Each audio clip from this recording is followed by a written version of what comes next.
Chapter 260. With a few loud bangs, Yi Guhan staggered a few steps back, and there was a trace of blood at the corner of his mouth. However, he took advantage of the situation and leaped into the air, stopping two masked men in black who were about to chase after Princess Raimu. His long sword was like the wind, and for a moment, he looked like he could hold off 10,000 enemies. The leader of the men in black laughed coldly and said, "Yi Guhan, our original target was only Princess Raimu, and we didn't necessarily want to take your life. However, since you want to die, then we brothers have no choice but to fulfill your wish." With a wave of his hand, the five of them simultaneously launched a storm-like attack from five directions. Yi Guhan's long sword flew out like a snake, and in the blink of an eye, it became a ball of light rain. He shouted, "Who are you? If you have the guts, don't hide. Tell me your name." "Tell me my name? Since we're masked, we don't intend to let others know our identity." "Yi Guhan, I think you're also a Tianxian expert. How could you ask such a childish question? Let me tell you, an old white face like you doesn't deserve to know who we are. Go ask the king of hell in the underworld." The leader of the men in black laughed strangely and dashed forward. His wide black clothes fluttered in the wind, as if he wanted to cover all the light in the world. He shouted in midair, "Lao San, quickly capture that little girl. If you delay, there will be changes. Don't cause any more trouble. Leave Yi Guhan to us." With a shrill howl, his body swooped down with a sharp sound. His arms were wide open, and all 10 of his fingers were shooting out fierce energy. It was as if he was holding 10 long blue swords in his hands at the same time. With a loud crash, the momentum was really frightening. The only one among the 5 of them who had a slender figure, the masked man in black, did not say a word. She twisted her waist and sprung up. She was about to chase after Princess Raimu. Yi Guhan let out a mournful and long howl that shook the sky. His long sword was like a dragon, and the blue light blazed brightly once again. Yi Guhan slashed out more than 300 times like a storm, forcing the other 4 enemies to retreat in the blink of an eye. However, he was hit in the left shoulder by the leader of the black-clothed men with a sharp finger. With a pop sound, 2 arrows of blood shot out from the front and back of his body at the same time. Yi Guhan didn't care about his own injuries and roared again. With a somersault, he traversed 70 feet diagonally. With blood dripping from his body, he somersaulted out. Before he even landed on the ground, 99 swords rained down on him. It covered the slightly slender figure of the masked, black-clothed person. The other 4 quickly caught up to him. However, Yi Guhan seemed as if he did not care about his life at this moment. Every strike of his sword was to die with the enemy. Every strike of his was to exchange his life for the enemy's. He only wanted to go to hell together. With his extremely sharp attacks, he laid out a death god's sword net in front of him that almost sealed off the entire street. The 5 Tianxian experts who were at the same level as him were unable to take even half a step forward. How could the desperate moves of the Tianxian experts be insignificant? It was obvious that Yi Guhan had the thought of risking his life. "If you want to touch Raimu, you will have to step over my Yi Guhan's dead body first." Yi Guhan had used his actions. He had used his entire heart, soul, and life to interpret these words. He had put them into practice. Every strike of his sword was filled with loneliness and desolation that covered the heaven and earth. Every strike of his sword was filled with a bone-piercing madness and loneliness. Every strike of his sword was filled with liver and intestines. Loneliness and desolation are always companions. Where can I bury my deep love in the world? Solitary sword of life. Solitary swordsmanship. Yi Guhan's solitary swordsmanship, at this moment, had fully displayed the ultimate polar steps. There was only one thought supporting him. I can't let them hurt Raimu. Other than that, Yi Guhan had already entered a state of madness and selflessness. Throughout the ages, there is only me and my sword. Boundless heaven and earth, flying with the sword in the wind. Once this sword is unleashed, it will send you on the lonely road to the Yellow Springs. Once this sword is unleashed, it will not stop the tumultuous mortal world. Kill. Die. The leader of the black-robed men was so angry that he shouted loudly, but there was nothing he could do at this moment. Seeing that Princess Raimu was being held back by Duga Xiaoyi and Sun Xiaomei, he couldn't help but clench his teeth and said, "Go all out. Let's get rid of this guy first." Yi Guhan laughed loudly, and his laughter was still filled with desolation. His sword suddenly stabbed out, and halfway through, he suddenly retreated and stabbed towards the black-robed masked man on the left like lightning. One forward and one backward, as if it was made by heaven. Yi Guhan had been fighting for his whole life, and almost all of his battles were against numerous enemies. How rich was his combat experience? At this moment, facing the life and death of Raimu, who he cared about the most, Yi Guhan had completely displayed the peak of his strength. If not, how could Yi Guhan fight against 5 Tianxian experts who were the same level as him, and not be in a disadvantageous position? Even if he had the heart to risk his life to be able to achieve such a result, it was enough for him to be proud of his generation. Blood kept flowing out from his shoulder, but he didn't seem to feel it. It actually didn't affect his combat ability at all. Bang! The sword seemed to have collided with some kind of weapon, and the black-robed man on the left staggered back. Yi Guhan snorted, and his body swayed back twice. He took advantage of the momentum to swing his sword in a semicircle, and a ghastly blue light with the color of blood sprinkled out. He didn't retreat, and continued to exchange blows with the 3 enemies. His sword momentum was exhausted, but he didn't change his move. He jumped up, and his legs were like a black dragon twisting a pillar. With a bang, he collided with the palms of another black-robed, masked man head-on. With a muffled groan, the black-robed, masked man's body moved back, and Yi Guhan fell out like a kite with a broken string. A few streaks of blood spurted out from his nostrils. The black-robed, masked man had gathered his strength to attack, but Yi Guhan was fighting with the remaining strength after fighting 4 people in a row. The difference between them was self-evident. However, Yi Guhan still didn't retreat. Instead, he straightened his body in midair and fluttered in the air to block another black-robed, masked man who had just managed to escape with great difficulty. This man was Lei Wu Bei's second disciple, Zhou Jiaming. He had an irritable temperament. He had seen that Yi Guhan couldn't be beaten to death, and had been pestering him endlessly. So he suddenly shouted, raised his greatsword, and hacked it down head-on. This sword had been infused with the Xian Qi of his entire body. So, Yi Guhan would have to make way if he wanted to dodge. In fact, his body's current condition wouldn't be optimistic if he didn't dodge. In fact, it was extremely likely that he would be defeated and killed. Yi Guhan's eyes turned blood red. Then he suddenly retreated. Zhou Jiaming was overjoyed and took advantage of this opportunity to rush over. However, Yi Guhan's figure retreated and returned to his original position almost at the same time. His long sword was like a gust of wind. Dang, dang, dang. His sword hacked at Zhou Jianming's sword 3 times in a row. It could be said that Yi Guhan had anticipated this. But Zhou Jianming's momentum had reached its peak, so his spirit had been exhausted. So, Yi Guhan's 3 sword strikes had weakened him. In fact, he was on the verge of exhaustion. Zhou Jiaming felt as if his chest had been struck by a 1,000-kilogram sledgehammer. He couldn't help but turn pale. He staggered back a few steps and spat out a mouthful of blood. His own strength was actually not weaker than Yi Guhan's.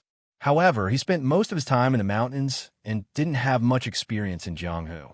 Usually, he only sparred with his fellow apprentices. Compared to Yi Guhan, who was a super assassin who had fled Jianghu for his entire life, his combat experience was worlds apart.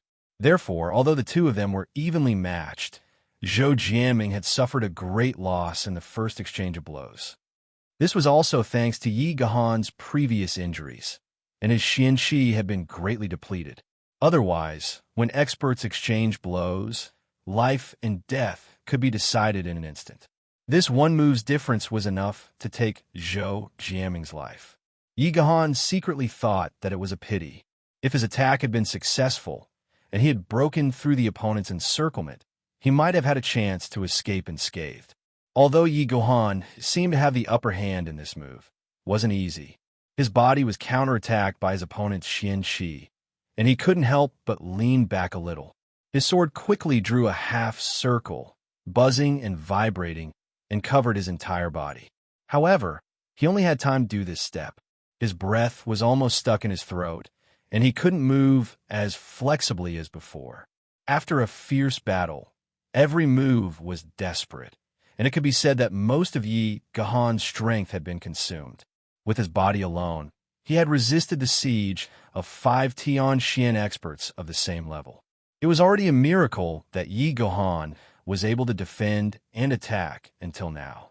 If it was said that his sword was like a rainbow, and he was seeking death first, even the sum of the 5 opponents couldn't compare to Yi Guhan. Unfortunately, human strength was limited. At this moment, Yi Guhan was gradually in a state of exhaustion. A sharp whistle sounded. The 4 people were shocked to see that Zhou Jianming had almost lost his life.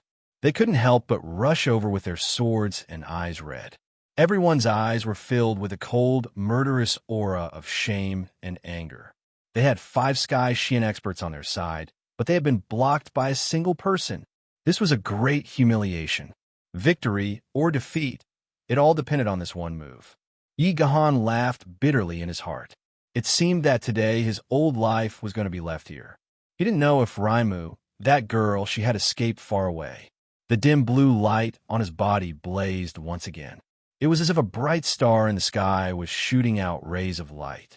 Yi Guhan had concentrated his remaining Xian Qi into this attack. Zhou Jianming roared in anger and shame. He leaped into the air and followed closely behind the 4 senior and junior brothers. He launched an attack towards Yi Guhan. Yi Guhan had accurately calculated the timing of his opponent's weapon. The blood-red color in his eyes had disappeared at some point in time. It was replaced by a tranquil and deep look. The only thing he couldn't understand was that the battle had already happened for a long time. Why hadn't anyone come to help until now? Where were the guards of Princess Raimu? Why hadn't the experts in the palace appeared? But now was not the time to think about this. Yi Guhan's deep eyes finally looked towards the direction of the palace. This gaze was full of vicissitudes of life. It was full of deep affection and loneliness. Endless loneliness and loneliness. There was also a strong reluctance to part. Xiao, from now on, I am afraid I can no longer protect your Raimu. Although I have never obtained you, although I have long been tired of this life, but at this moment of life and death, although I know that you're no longer mine, I really can't forget you. I can't let you go. I can't bear to part with you. Because in the end, you're still the softest, and most painful part of my heart, Xiao. If I am no longer in the mortal world, will you be lonely? Will you be willing to shed a tear for me? Yi Guhan didn't have time to think about it, because the 5 enemies' swords and fists had already rained down on him like a storm. In an instant, his lonely body was drowned. Yi Guhan let out a long roar. He laughed. His long sword was filled with determination. His face was calm and indifferent. He met them head-on. At this moment, all the memories of the past, the sweetness of the past, flashed through his mind. That year, that pure, long hair gently fluttered in the wind, that flower-like smile, that earnest entrustment, that deep expectation, and finally, that pair of pretty eyes filled with tears as they looked at him reluctantly. They slowly faded into the distance and became blurry. Yi Guhan's lips, which had been cold for 20 years at this moment, revealed a trace of tenderness and affection from the bottom of his heart. Chapter 261. Li Residence. Li Yuran was alone in his room. There was a small portrait in front of him. The person in the portrait had bright eyes and white teeth. She was smiling sweetly. It was Princess Raimu.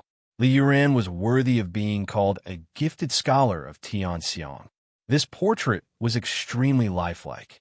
It was evident that Princess Raimu had left a deep impression in his heart. However, Li Yuran's eyes were full of pain. Presumably, he has already started to act. Li Yuran raised his head and fiercely closed his eyes. Then, he suddenly roared from the bottom of his heart. It was like the howl of a wounded beast on the verge of death. It was hoarse and dull. Then, he ferociously punched the wall. This punch was made up of pure physical strength. It collided with the hard wall. Suddenly, blood dripped from the surface of his fist and dripped onto the ground. Li Yuran remained in a daze for a while. Then he suddenly closed his eyes. 2 beads of tears flowed down silently. "I'm sorry. You're the person I love the most. I can only sacrifice you for the sake of my 1,000-year hegemony. Because I still need the support of my master." Jun Moxie and Jun Wui were slowly walking out of the aristocratic hall. They had repeatedly reminded Tang Yuan to purchase those herbs. Moreover, they had to store them properly every day. They were finally satisfied with the completion of their busy day. Then, they were on their way home. Today's matter had been very successful, even though there had been a few unexpected incidents. Moreover, the wine had been auctioned off at a price that Jun Moxie hadn't even dreamed of. It could be said that he had returned from a rewarding journey. Even the third prince's shameless act of taking advantage of the tigers might wasn't a bad thing. After all, the young Master Jun had successfully planted that seed in little Yangmo's mind. So, it could be triggered or destroyed in the future. Moreover, the last 100 bottles of wine belonged to the Prince Equivalent Palace. So, it was the Prince Equivalent Palace's shares. So, it didn't seem to have anything to do with the Jun family or the aristocratic hall. It might be a bit shameless to say this, but it was the truth. So, Jun Mo Xie wouldn't stand up for the prince and the prince's family until he truly recognized them as his own people. Because it wasn't worth it. Jun Moxie wasn't a selfish person, but he would never do anything that didn't benefit him. This was the principle of an assassin, and it was also his principle as a person. It was the same in both his past and present lives. Let someone else be the hero. I'm just doing what I want. To put it bluntly, I can do whatever I want.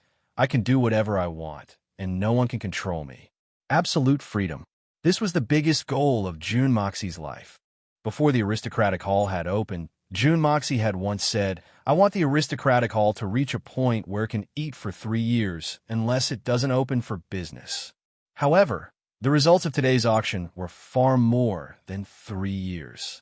Perhaps the entire family would be able to sit and eat for the rest of their lives. Hai Chun-feng wasn't able to bid for even a single jar of wine in the end. However, Jun Mo Xie had given him 50 jars of wine from the collection under his name. It was a free gift. This was the kind of treatment one should receive for one's own people. This Tian Xian's shill had held up a sign for 1,000,000 taels of silver a few hundred times. But he had finally returned to his lair with the bottles of wine in his hand. Of course, he had announced to the public that he had obtained them from the auction. Jun Moxie was riding a horse, and Jun Wui was sitting in a sedan chair. The uncle and nephew were in a happy mood, but they were also in a heavy mood. They were thinking about their own plans for the future and the arrangements of their men. They didn't speak to each other for the entire journey. The uncle and nephew knew that the upcoming operation would be an incomparably fierce battle. However, they had to fight, and they had to win. Not only did they have to win, but they also had to win beautifully and cleanly. However, the enemy's strength was superior to theirs. How should they fight this battle? From ancient times until now, the weak defeating the strong had always been a beautiful story. However, when it came to oneself, how many people could truly defeat the strong without suffering any losses? Even if it wasn't a fantasy, it was definitely an extremely difficult thing to do. The Jun family hadn't gone far when suddenly, Jun Moxie's expression changed.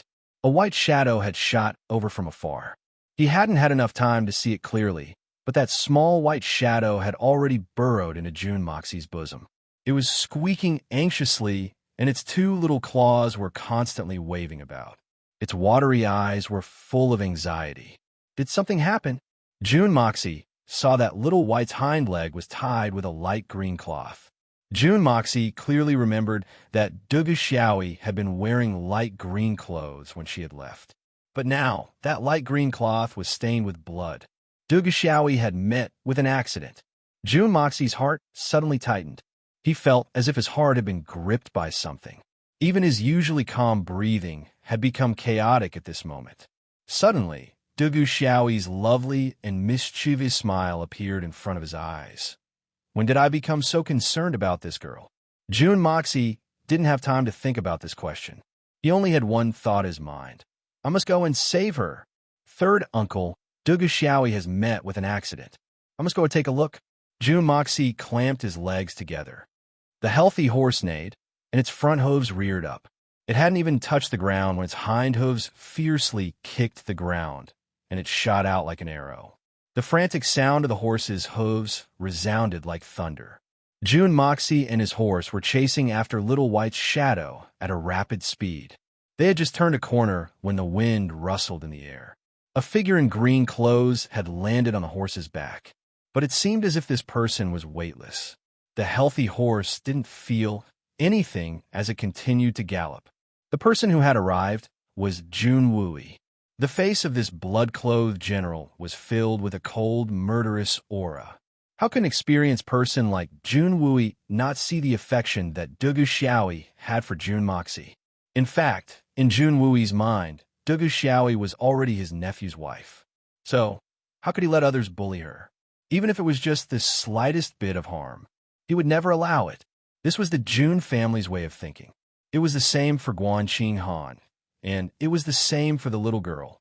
Jun Wui would never let the tragedy that had happened to him happen to his nephew again. If necessary, Jun Wui would destroy everything in order to protect his nephew's wife and nephew's wife. So, how could Jun Wui just sit back and watch when he heard about this matter? The healthy horse neighed madly as it galloped madly. It seemed as if it had gone mad. The two horses crossed several streets, turned a few corners, and disappeared in a flash. Only a trail of dust was left behind. The autumn wind blew, and the dust gradually dissipated. Both Dugu Xiaoyi and Sun Xiaomei had the same idea. Let Little White go to the Dugu family to ask for reinforcements. In the face of such a strong enemy, only the Dugu family's experts would have a chance to turn the tables. As for other reinforcements, even if they did come, it might not be of any use. After all, the enemy was 5 Tianxian experts. Even though the two of them had the same idea, the young Little White could not understand. In his young mind, he clearly understood that his master was in danger. He also understood that his master had let him out to find reinforcements. But who should he look for? Of course, he should look for the most powerful reinforcements. It had to be said that Little White was very smart. In this world, there were only two people that he could get close to. One was his master, Dugu Xiaoyi, and the other was a very good person in Little White's mind. He was also the most powerful person in Little White's mind, Jun Moxie. This person was able to raise his cultivation level even when he was still a child. Was there even a need to say how powerful he was? Now that his master is in danger, who else can he look for if not him? Therefore, Little White went to look for Jun Moxie in a very competent manner. In his mind, he had never thought of going to the Dugu family to ask for reinforcements. Who are those coarse, bearded men? What's the use of looking for them? Compared to this great expert, they are far inferior. Even I, Little White, looked down on them. But then again, if Little White really went to the Dugu family to ask for reinforcements, it would be too late by the time the Dugu family sent their experts over. Therefore, Little White had unintentionally made the right decision. Because even if Little White went to the Dugu family to inform them, Little White couldn't speak. Even if the Dugu family judged that the little girl was in danger, they might not send their experts to rescue her. Moreover, there were 5 Tianxian experts in the enemy's lineup. What use would it be if there were fewer people? The sword and the saber fell at the same time. The palm that was condensed with sky blue Xian Qi fiercely slapped down. At the same time, Yi Gohan was facing enemies from all directions. If it weren't for Raimu, it wouldn't have been difficult for Yi Gohan to escape at this moment. He only needed to use the rest of his strength to quickly retreat. Then, he would be able to escape in an instant. Even if he would suffer some injuries, he would still be able to escape unscathed. But Princess Raimu hadn't gone far yet. With the strength of the 5 Tianxian experts, they would definitely be able to capture Princess Raimu if he retreated. Yi Gohan didn't know why they wanted to capture Raimu. Yi Gohan only knew that he would rather die than let Raimu fall into their hands. There are things a man can't do, but there are things he must do. Even if he knew that he would die, he would still go forward. What was there to fear about life and death? Yi Gohan stood like a mountain. The moment the sword was about to reach him, he suddenly twisted his body and dodged. He retreated and then advanced again. At the same time, the long sword in his hand flashed with a blue halo. It was as if it had turned into a curved sword. He flicked and stabbed. Poof! A long sword pierced into the left side of Yi Gohan's lower abdomen. The other two long swords slanted and almost brushed past Yi Gohan's body. Yi Gohan's clothes were torn, and a large piece of flesh was spattered along with blood. Then, a pair of flesh palms heavily bombarded on Yi Gohan's chest with the force of a thunderbolt. Yi Gohan's ribs broke with a few cracking sounds. It was as if he was grinding his teeth. Blood flowed from his 7 orifices. But at this moment, a happy smile suddenly appeared on Yi Gohan's face. Or it could be said that it was a gentle and hideous smile.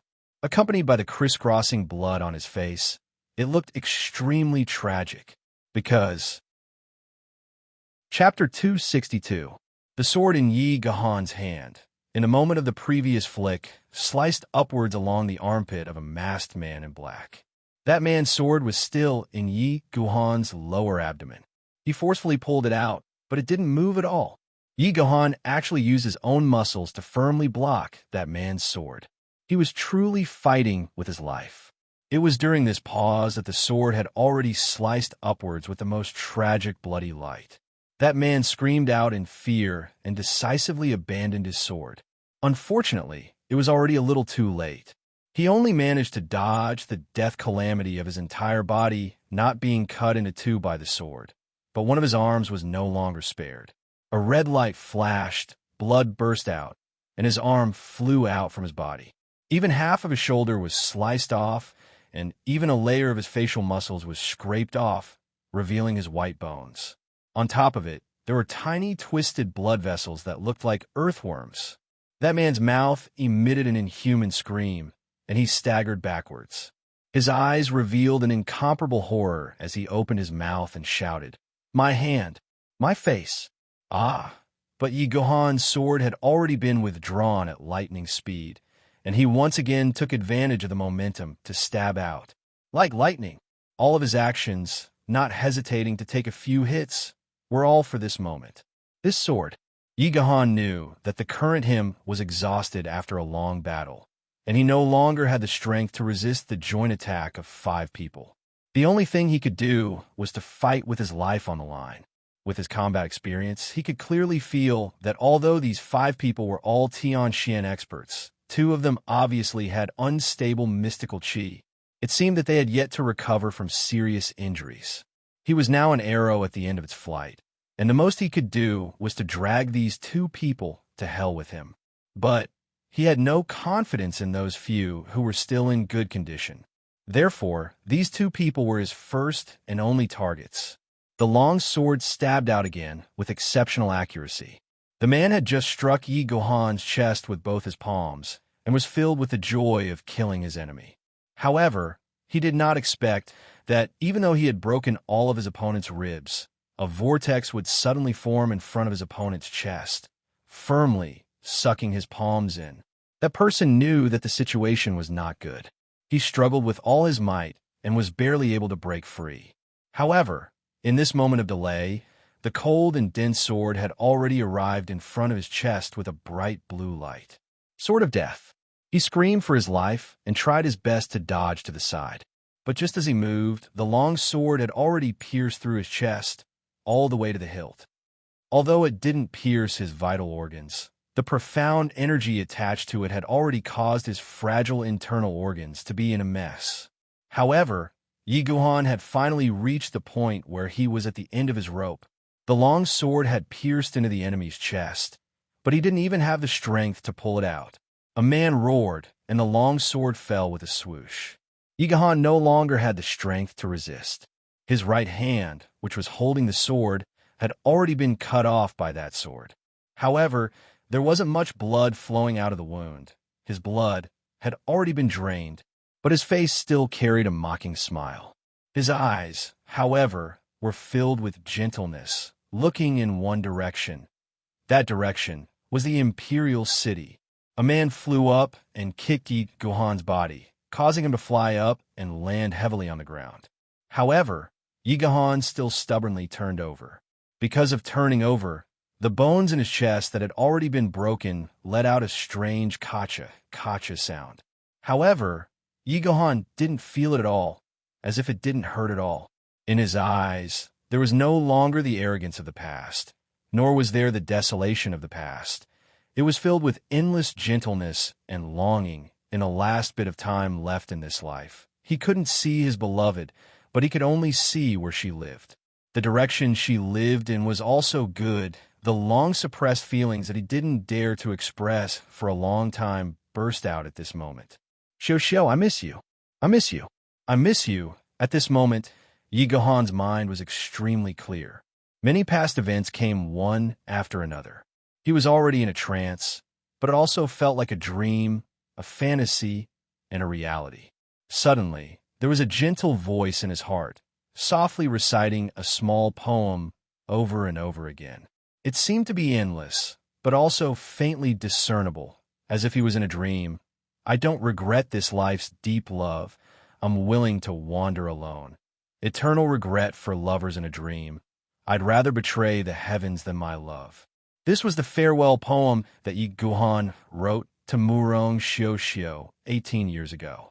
I'd rather betray the heavens than my love.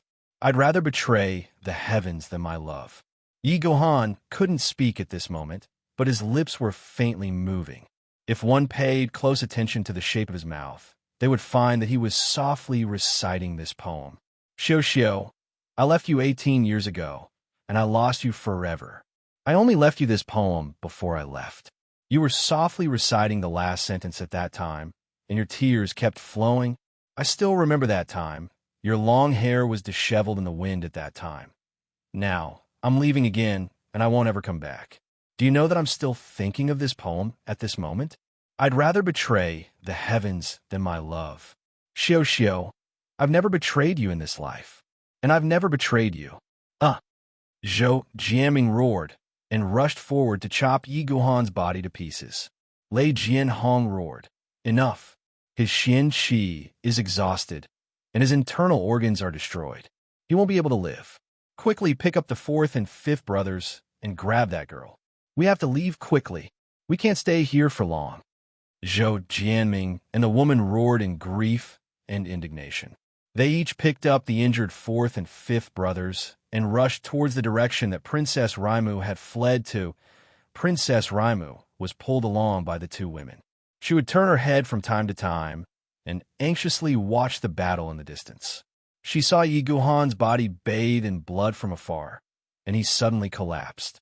Raimu suddenly shouted in a very mournful and shrill voice, "Uncle Yi!" Her feet were nailed to the ground, and she wasn't willing to move even half a step. She suddenly felt as if her mind had been struck by lightning, and her tears started to flow unknowingly. Uncle Yi! This man had been meticulously protecting her since she was a child. He had been an invincible elder in her impression. He had been desolate every day and had made her heart ache. He had been so lonely that it made her sad. But today he had finally collapsed in order to protect her. Princess Raimu suddenly felt a heart-wrenching pain in her heart. The royal family had no relatives. The imperial family never had any relatives. She had understood this since she was young. Although her father was very good to her and could even be described as spoiled, her father was too dignified. Although she wanted to act like a spoiled child in her father's arms and enjoy his embrace, her father would not be able to hold her for too long before something else came up. Then, he would return to the dignity of an emperor. Emperor and father. These two titles, the emperor would always be the father. When a father became the emperor, he would no longer be the father of a daughter. Only in front of Uncle Yi could Princess Raimu truly feel like a father. She could act spoiled in front of Uncle Yi and throw a tantrum. Although she always called Yi Guhan Uncle Yi, deep in her heart, Princess Raimu had already regarded Yi Guhan as her father, her real father. He spoiled her so much. He did everything for her, but when she did something wrong, he would get angry and he would beat her mercilessly. But he was really good to her. He had always been by her side, never showing up, never fighting for anything, never asking for anything. He always watched her from a corner, as if he was satisfied with that. But every time she was in danger, he was the first one to protect her. When the three royal brothers bullied her and made her feel wronged, he was the first one to stand up for her. No matter what, he had always tried his best to take care of her. Now he had collapsed because of her. He had been very tired all these years. Uncle Yi, do you need a rest? Don't you want your little Raimu anymore? Do you have the heart to leave your little Raimu like this? Do you have the heart to do that? Do you have the heart to do that? Uncle Yi, do you know that in my heart, you are already my father, father. Please don't leave me. Princess Raimu stood there in a daze. She didn't know what she was doing. She didn't know what she was thinking. Dugu Xiaoyi and Sun Xiaomei were trying their best to pull her, but she didn't budge. She was a girl who had lost her loving father. So, she didn't care about the consequences. Why haven't the people sent by the emperor appeared yet? Why? Why didn't they show up when they saw Uncle Yi go all out? They should have shown up. I'll take my revenge if Uncle Yi really goes. I'll take my revenge on you. I'll take my revenge on you with my life, with everything I have. Princess Raimu roared in her heart. She was so angry that her chest was about to explode. But she couldn't say a single word.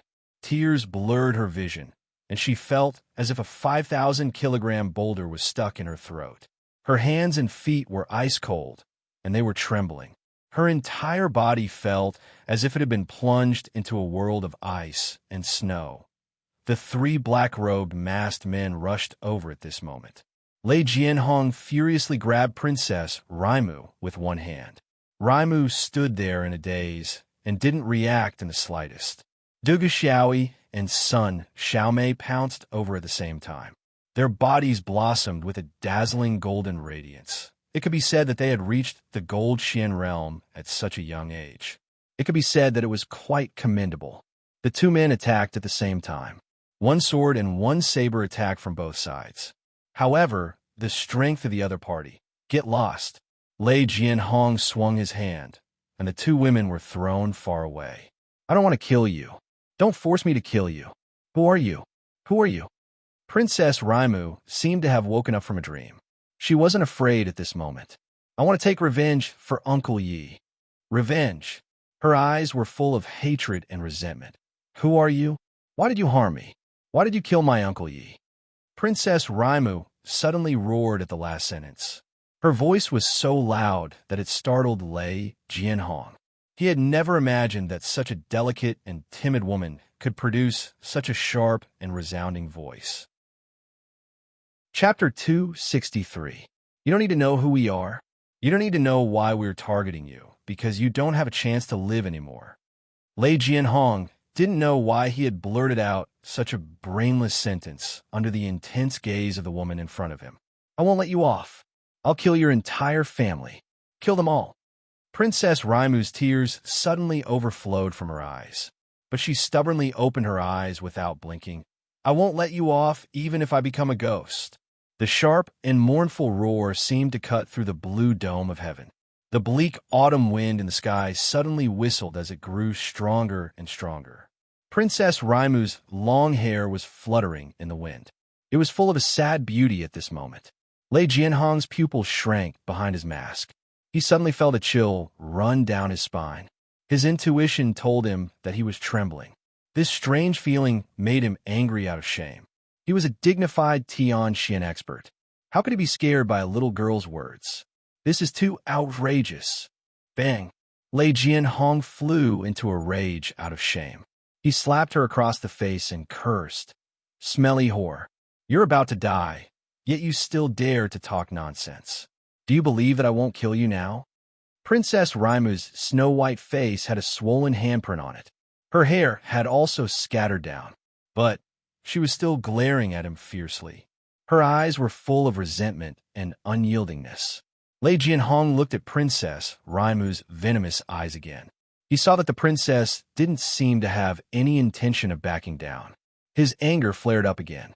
He thought that this woman had a great connection with the culprit who had killed his three younger brothers with a flying dagger. Two of his younger brothers had been injured by this woman's bodyguards. His anger rose up in his heart for a moment. His killing intent rose up in his heart. The third sister saw that the eldest brother had a killing intent. So, she hastily advised, "Eldest brother, this woman is related to that person. You can't kill her until that person comes out." Lei Jianhong fiercely clenched his teeth. Then he chopped the back of Princess Raimu's neck with his palm. Then he picked her up and threw her to the third sister. Then he bade farewell and flew away. Villain, put down the princess. Dugu Xiaoyi and son Xiaomei pounced forward. Although they knew that they were no match for them, they couldn't just watch them take Princess Raimu away. Lei Jianhong snorted coldly. His figure floated up, and bang. Sounds were heard as the two women were struck by his palm. Blood dripped from the corners of their mouths, and they were sent flying upside down. The three black-clothed masked men leapt up at the same time. They floated up and down and disappeared without a trace. It wasn't that Lei Jianhong didn't want to kill these two women, but he couldn't. He had no choice but to do what he did to the princess out of hatred. But between Sun Xiaomei and Dugu Xiaoyi, one had the Sun and Tang family behind her, while the other had the Dugu family behind her. If something were to happen to these two, the three great aristocratic families would cause a ruckus, which would be very disadvantageous to Li Shidi's Li family. A moment later, a small white silhouette flashed like a bolt of lightning. Then, it was followed by the sound of galloping hooves. The horse had already turned the corner and arrived at the scene by the time the sound of the galloping hooves was heard. The silhouettes flashed, and the two men jumped down. There was a pool of blood on the ground. Yi Guhan's lonely body was lying in that pool of blood. "Xiao Yi! Yi Guhan!" Jun Wu Yi cried out in alarm as he landed beside Yi Guhan. He had to pretend that his legs had been crippled. So, he sat in front of Yi Guhan and placed his hand on his left wrist. Then, pure Xian Qi surged into his wrist in order to prolong his life. Yi Guhan had lost a lot of blood, and his body had been seriously injured. At this moment, he was like a lamp that had run out of oil. His vitality was even dimmer. If it wasn't for the worry in his heart that he couldn't let go of, he wouldn't have been able to hold on until now. His eyes were blurry, hazy, and slack. It was as if his soul was slowly leaving his body. Even if he had infinite willpower, it was difficult for him to resist the loss of his vitality and the arrival of death. Suddenly, he was forced by Jun Wui's extremely pure Xianqi. His consciousness immediately cleared. He struggled to open his eyes and saw Jun Wui's thin face. Suddenly, his eyes lit up, and he revealed an extremely urgent look. Anxious, pleading. Yi Guhan's eyes were full of such emotions. What the hell happened? Jun Wui asked anxiously. Yi Guhan was no longer able to speak. Jun Wui looked around. The street that should have been bustling with activity was silent. There wasn't a single person in sight. Isn't this a little too unusual? Where the hell did everyone go? Who knows what's going on? Jun Wui was anxious and angry at the same time. He roared, and the entire street seemed to shake. Still, no one answered. Jun Wui and Yi Guhan were of the same age. Yi Guhan was a few years older than Jun Wui. When the two were young, the Yi family and the Jun family had some friendship. So, the two were childhood playmates. Ever since the Yi family had declined, Jun Wui hadn't seen Yi Guhan for more than 10 years. He didn't expect to see his old friend on the verge of death. Yi Guhan could feel Jun Wui's pure Xian Qi continuously pouring into his body. He was surprised that Jun Wui's cultivation was higher than his own and Tian Xian's. However, he also felt that his vitality was gradually disappearing. It didn't improve, even though a large amount of pure Xian Qi was pouring into his body. The expression in his eyes became more and more urgent. Then, a faint glint of anger appeared in his eyes. Jun Wui saw that Yi Guhan's breath was slowly weakening. So, he raised his head anxiously. "Xia, you can he be saved?" Jun Moxie sighed. The third uncle's words had left him no choice but to act. In fact, he was confident that there was no serious injury in this world that he couldn't save with the help of the Hongjun Pagoda. Third Master Jun had been poisoned for 10 years. Hai Chun Feng's Dantian had been destroyed, and his Xian Qi had been crippled. Yi Guhan's life was hanging by a thread. But Jun Dashao had never thought of himself as a savior. He didn't have a good impression of Yi Guhan or Princess Raimo. Moreover, he didn't have a good impression of them. Moreover, it was very likely that he would get into trouble. There was no benefit at all. It was a losing deal. However, the third uncle had already made his move, so he had no choice but to act. Jun Mo Xie squatted down reluctantly. He stretched out his hand and took Yi Guhan's arm from Jun Wui's. Then he closed his eyes and poured the pure xianqi of the art of unlocking the heaven's fortune into Yi Guhan's arm. Jun Mo Xie's eyebrows couldn't help but twitch. Yi Guhan's injuries had left the young Master Jun in a state of shock. This was because his injuries were so serious that Hai Chonfeng's xianqi had been destroyed. In fact, it could be said that Yi Guhan's injuries were fatal. In other words, it was a miracle that he hadn't died yet. He only had half a breath left in him. No, it should be said that he only had one thought left in him. He didn't even have half a breath left in him. The young Master Jun's spirit sense had enveloped Yi Guhan's body and discovered that there were more than 30 large and small sword wounds on his body. His lower abdomen had been pierced by a sword, and his shoulder had been pierced by an unknown sword. These two wounds were visible on both sides of his body. However, the most fatal wound was on his chest. His ribs had been broken, and his internal organs had been displaced. In fact, his condition couldn't get any worse. Jun Mo Xie was extremely confident in his art of unlocking the heaven's fortune. However, he wasn't sure if he could cure Yi Guhan's injuries.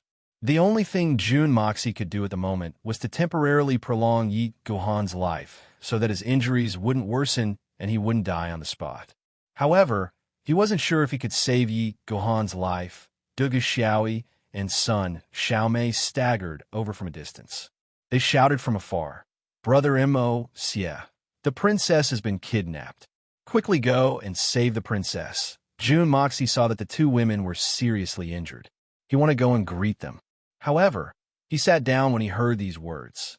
What does the princess's life or death have to do with me? Why do I have to risk my life? She's no one to me. Don't you see how miserable Brother Yi is? You want me to risk my life? You want my third uncle to risk his life? Why? Give me a reason first. However, the dying Yi Guhan's body shook when he heard these words. His deathly pale face suddenly became flushed. His eyes became fervent as he looked at Jun Moxie and Jun Wui with a pleading look on his face. This was the only life-saving straw. Yi Deku had discovered that Jun Wui had already reached the middle level of the Sky Xian realm. In fact, his strength had already surpassed his own. So, there was an opportunity to rescue the princess if Jun Wui made a move. Jun Wui's heart moved. He asked in a low voice, "You want us to save the princess?" Yi Guhan's eyes revealed a hint of joy. "Don't make a fuss. How can we save her with our strength? If you want us to die, you can just say it." Jun Moxie was still activating the art of unlocking heaven's fortune. He didn't even raise his eyebrows. "Third uncle, although your Xian-Qi cultivation has reached the Tian Xian level, your body is still not good enough to walk. You've already made him like this, not to mention me, third uncle. As for me, there's no need to say anything. Even if I want to save her, I'm really powerless.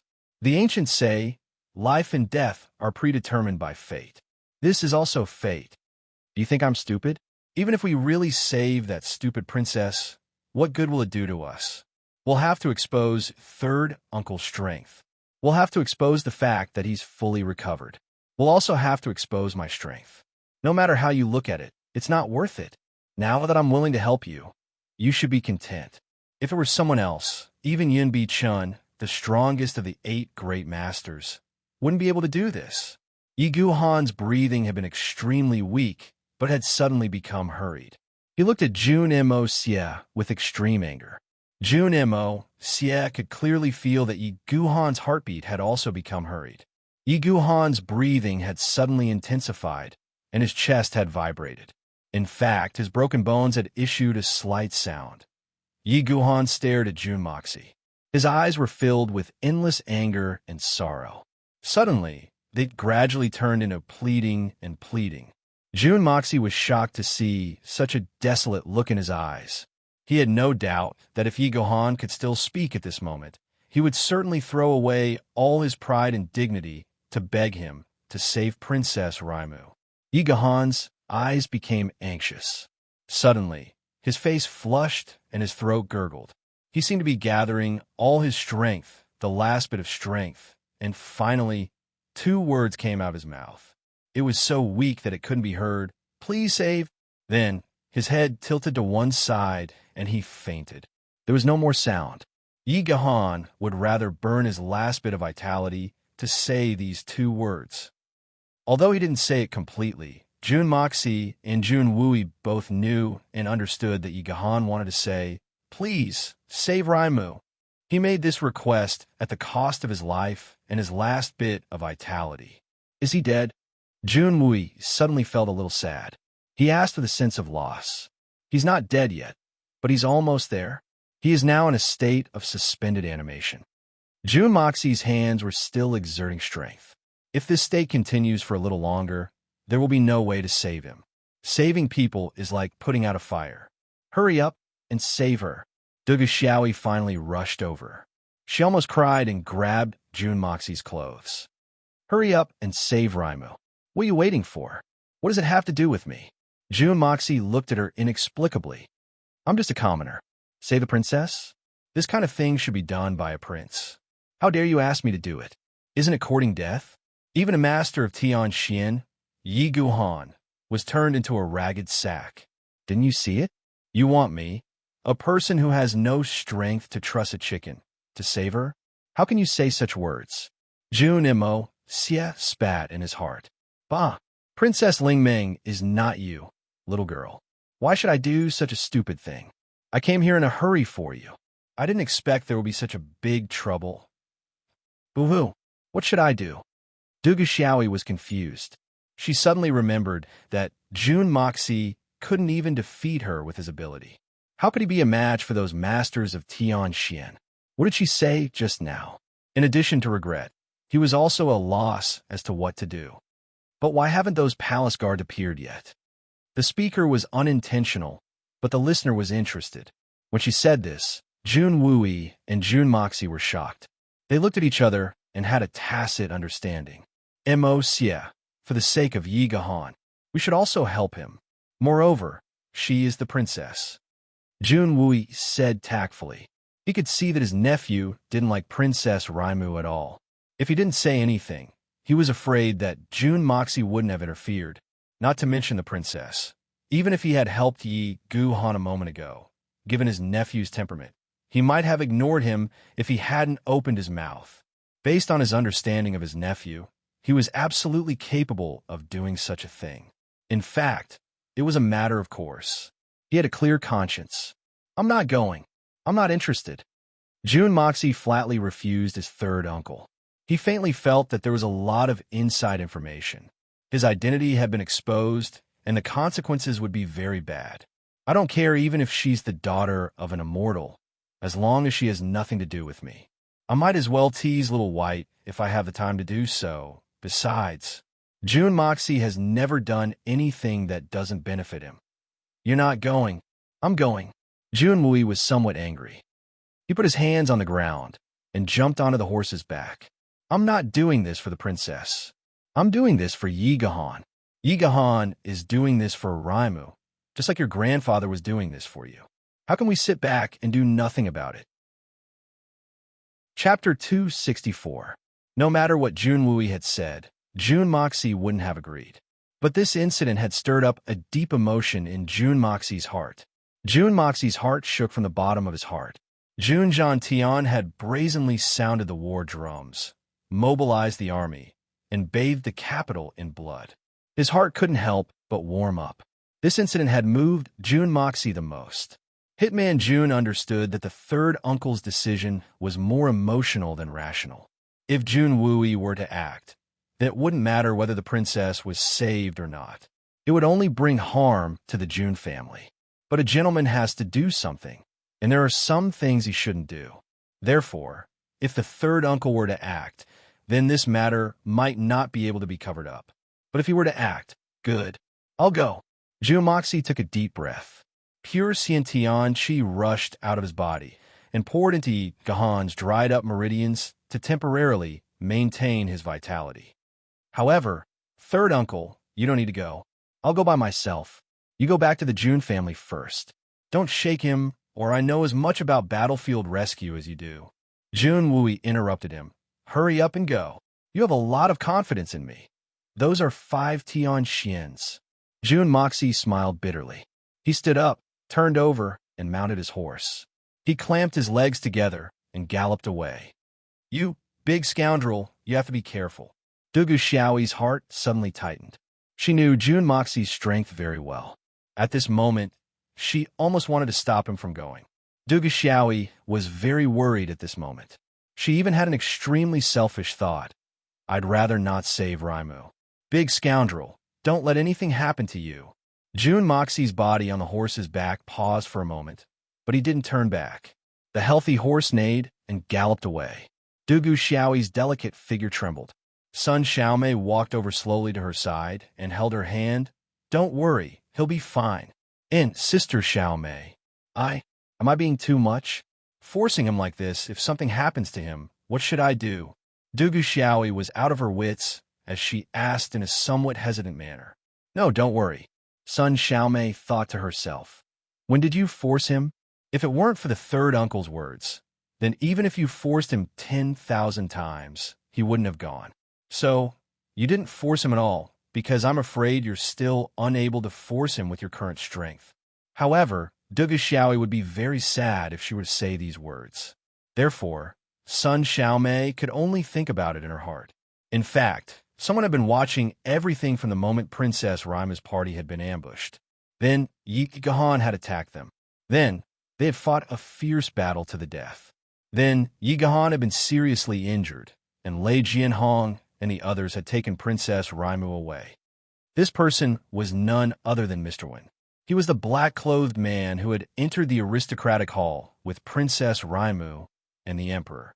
According to the rules of the aristocratic hall, only 2 people were allowed to enter with an invitation card. Princess Raimu's party had 3 people. So, the Emperor and Princess Raimu were the only ones left. And that was Mr. Wen's. Mr. Wen possessed astonishing strength in addition to his status. Even Hai Chan Feng couldn't enter his eyes. So, the situation would have been very different if he had been willing to lend a hand. Unfortunately, he couldn't. Mr. Wen was very appreciative of Yi Gahan's sentiments. Mr. Wen had wanted to save Yi Gahan several times, but he hadn't done so in the end. After all, the Emperor's plan to draw out that mysterious expert would have been ruined if he had taken action. The Sky Xian Peak expert who had saved Princess Ling Ming could be said to be a nightmare for the Emperor of the Tianxiang Empire. There was no other reason. The Emperor of the Tianxiang Empire would never allow such an expert to escape from his line of sight within the Tianxiang Empire. It wouldn't have been a problem if this person had been a hermit, but he was related to Raimu. So, he was involved in the imperial family's dispute. It wasn't a good thing for such a powerful expert to be involved in the imperial family's dispute. Therefore, the Emperor couldn't tolerate this person's existence. He had good intentions, but he still needed to know who this person was. His identity was the only way to feel at ease. That mysterious Tianxian Peak expert was the same. And the other nightmare, the mysterious person behind the aristocratic hall, was the same as well. Mr. Wen felt conflicted for the first time in his life. He could only watch helplessly as Yi Gahan lay lifeless on the ground. Mr. Wen was a calm person, but he couldn't help but grit his teeth so hard that they almost broke. Such a good man had passed away just like that. Moreover, he had used his last bit of strength in life for the sake of the imperial princess. But I could have helped her. But I could only watch helplessly. Conscience, Ian. But Princess Raimu has been taken away. That mysterious Tianxian Peak expert must be drawn out no matter what the reason is. But Princess Raimu can't be harmed. This is the Emperor's entrustment. What should we do with Yi Gahan? He's on his last breath. Mr. Wen didn't have a choice. He couldn't bear it. But he could only look at Yi Gahan's lonely body on the ground. He sighed helplessly. Then, he sprang up and chased after the men in black who had taken Princess Ramu. He felt the wind blowing on his face as he sprang up. Suddenly, he understood one thing. I can draw out that mysterious person. I can also find out who's targeting Princess Ramu from behind the scenes. But I understand the Emperor's motives. His Majesty doesn't necessarily have no ulterior motives. Yi Guhan's existence had always been a thorn in the Emperor's side. He hadn't said it out loud. In fact, he was too embarrassed to say it out loud. But Mr. Wen knew that Yi Guhan's existence had always been a thorn in the Emperor's side. No man could tolerate another man's covetous gaze on his wife for decades. Even if he only kept this thought in his heart, it wouldn't do. The Emperor was also a man. His possessiveness would only be stronger, and he wouldn't be any weaker than anyone else. It didn't matter whether the other man had done anything. So long as he had this thought, it would be a capital crime. A capital crime that couldn't be pardoned. So Yi Guhan must die. Other than a few of the more pressing real objectives, this was actually His Majesty's plan to get someone else to do his dirty work. It's a deadly trap. No wonder the princess's bodyguards are so weak. They're useless. No wonder. His Majesty only allowed me to rescue the princess. No wonder this place is almost forbidden. So that's why. Mr. Wen couldn't help but admire the Emperor. He's the ruler of a country. His plans are precise. His thoughts are meticulous. I can't compare with him. His schemes are vicious. Mr. Wen couldn't describe his feelings as he looked at the three men in front of him. Jun Mo Xie spurred his horse forward and continued to gallop through several streets. Then he whipped his horse a few times and galloped like an arrow from a bow. White foam started to appear on the corners of the horse's mouth. Jun Mo Xie looked around and saw that there was no one around. Then he suddenly tightened his legs and threw the reins. At the same time, Jun Mo Xie's figure abruptly disappeared from the horse's back. The horse whinnied as it disappeared and stopped. Jun Mo Xie had thrown the horse's reins, and it had wound around a small tree on the side of the road. In fact, it had coiled around it twice. Do something or don't do it. Do it swiftly and resolutely. Do it with all your might. This had always been the hitman Jun's principle. Everything was just a decision that flashed through his mind.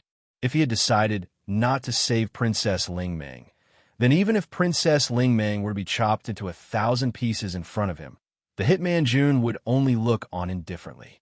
At most, he would give a few comments about the blade technique being inaccurate, or that it wasn't sharp enough. But since he had decided to save her, then not a single hair on Princess Lingmeng's body would be harmed.